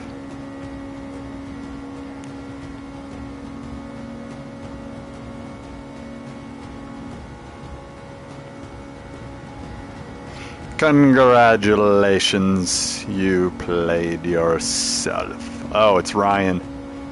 Huh, I know Ryan. Not that Ryan, though. Okay, so he's not the Ryan that I'm thinking of. Gotcha. Because anybody who's played the game for a little minute knows the Ryan I'm thinking of. That motherfucker. Moses, Ryan, Hagar, all y'all die in a fire. Alright, so that's that. We're going to save the replay. Okay. How many points did we get? 35. Oh, 35 points. See, and it's not even worth going again for the extra 5 points, right? It's just not. Like, why bother? You know? My point is, if you're a B driver and you're in GT3, you don't even count. You don't count, bro. And the fact that you have to defend the fact that you do count proves to me that you don't count. You don't mean shit to me. You don't belong here. You don't deserve to belong here. You should go play with the other people that are in GT2. That's your skill level. Bye-bye now. See you later. Get out of here. Last warning.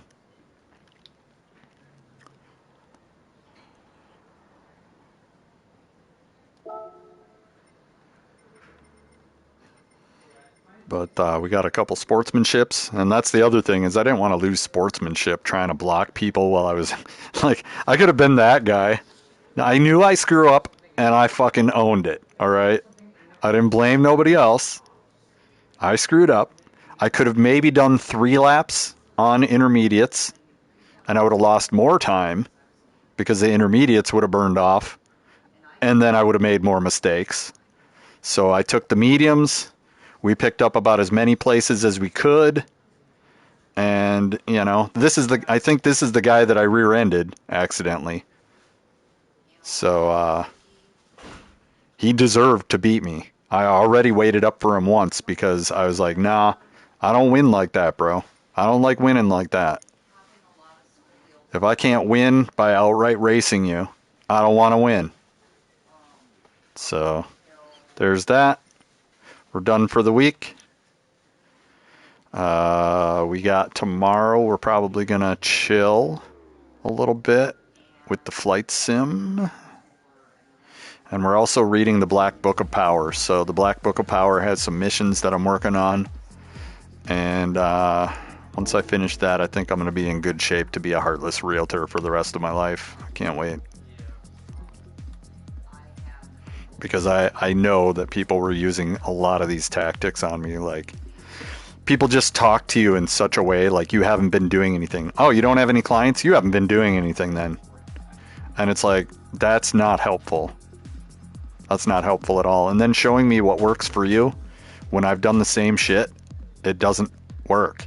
And I know why it didn't work. It's because I was doing open houses in the middle of nowhere. So the Black Book of Power is really helping me look at reality and take data points from reality and figure out what I'm actually doing wrong instead of what somebody assumes that I'm doing wrong. Middle finger of coins. Maybe a Shrek middle finger of coins. Oh god, they're giving me the shitty car. Nope, middle finger of coins. Called it. Yeah, thanks for that. Sweet. Oh! Look at my oil. Bro, I forgot to change my oil too. Like, there's just all sorts of stuff that, like... I could do the race again for 5 more points. But it's just not that serious, man. It's just not that serious. It's not that serious. We're in GT3, bro. It's softball league. You know? Drunken softball league. Here we are. So if you're taking this shit seriously and you ain't going to the fucking world finals, what are you on about, bro?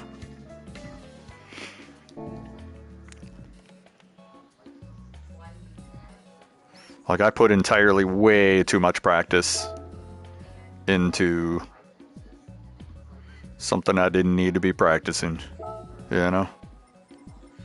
Okay, so which ones did we share? And why is this custom? Oh. Yeah, these are Mortal Kombat races. Manufacturers, custom.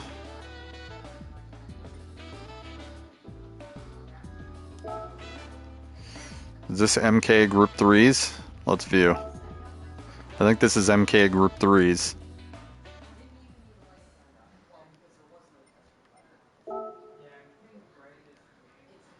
See how it loads all the... It looks like it's not loading all the liveries, but it should be.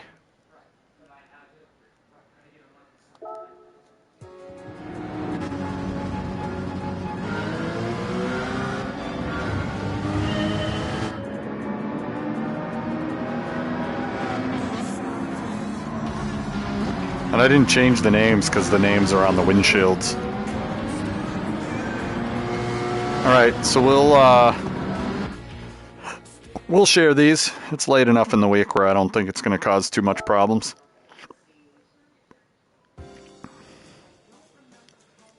My items. MK.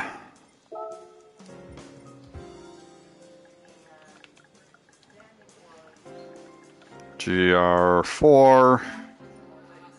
Oh, are you serious?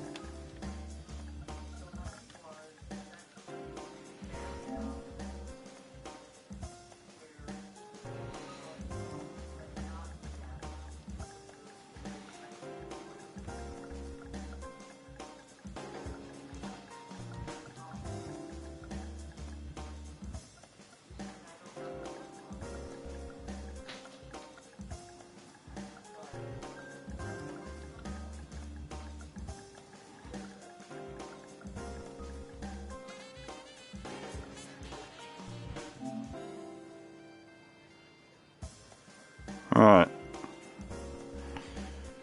We'll just put that one in. Blah, blah, blah. And if people don't have the liveries, I don't even know if those liveries will load. So I think you may have to have the liveries. Or when you load in, it'll just automatically load all the liveries. I don't know. I don't know how that works. But,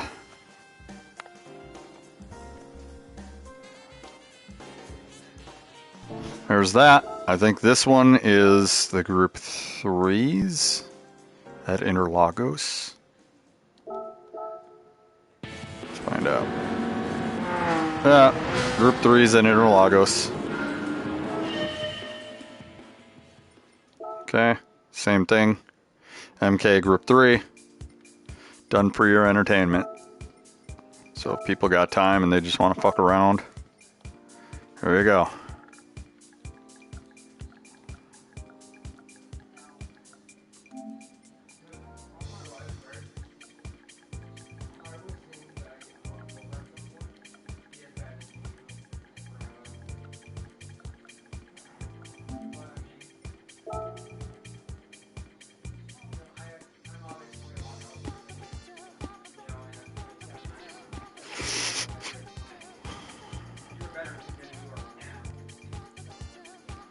And this one's actually loading the deliveries, I think. Not sure. But I gotta get a standardized way on Monday to get deliveries to load. Because I know they will load, but they never load on the first race. So it's like I gotta do a 1-lap race, exit all the way out, and then reload back in, and then race. And then they load. It's weird. And it loads the thumbnails, it just doesn't load them in the viewable world for some reason. I don't know why that is. So, we got a little bit of work to do on that.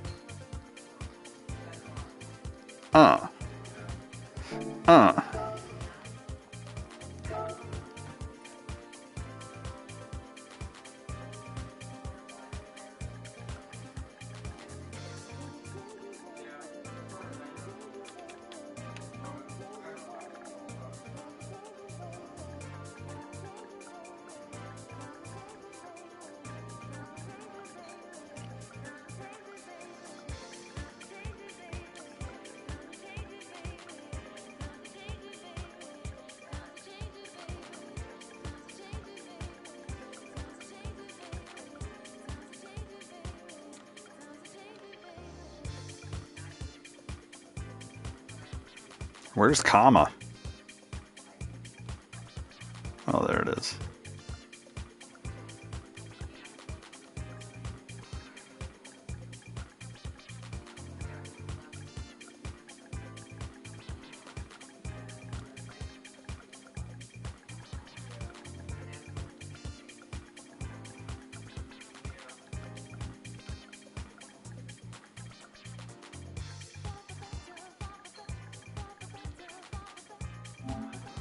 There we go. That was me. That was all me. I could have won that race. Easily. The matchmaking that it gave me made that fun. I could have won that. And, oh, that makes me mad. It's whatever. Save it up. Load it in. We can look at it at future dates. We need to make sure all our shit is saved and clear our replays out. And moving forward, like I was saying, it's just, you know, when race day comes. I was supposed to race at 10 o'clock. And like if I would have thought about it, looking at the... Okay, so this is the thing. The weather radar where it starts was an hour ago. So as it goes forward, if it looks like it's been clear for 30 minutes, the track is dry. And these are the things with this game that you have to know, or it's going to screw you over. And you're going to pick the wrong tires like I did. And I didn't even think about it.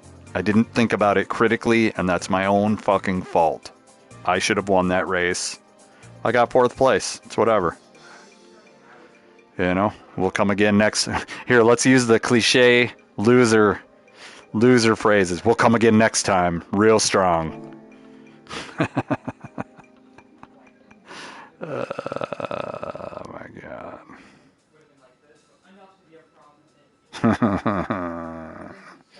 All right. So this one we can delete. This one we can delete. This one we can delete. This one we can delete. Because we can still see them. Oh no. No, not view. Not view. Why? Why? Delete. Delete. Delete. Delete.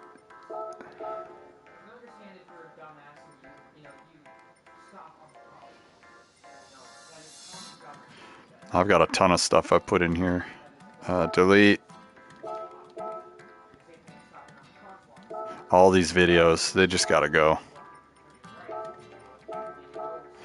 I don't know if y'all remember my NASCAR phase. I was going hard on NASCAR for a few months. I got people in the race that were like experts at fucking tire savings. It was ridiculous. Manufacturer's Cup, meh. Manufacturer's Cup, meh. Meh. Dude, we've been here, bro. We've been here. Yeah, all the videos, they gotta go. We're digging way back. Alright. We could have probably just went to replays.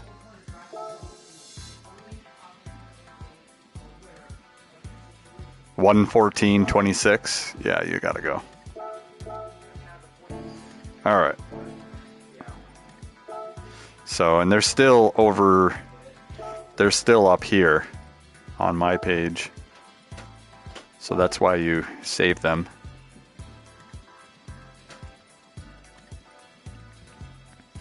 So this was a good learning experience. I should have gone one more lap and it would have taken a little bit of the edge off at the end of the race, which may have helped. But there we go. We know what we did. I can't even bear watching it. Like, I can't. So we out, and we'll be back on probably tomorrow. Maybe tonight, but probably tomorrow. We're going to chill. Late.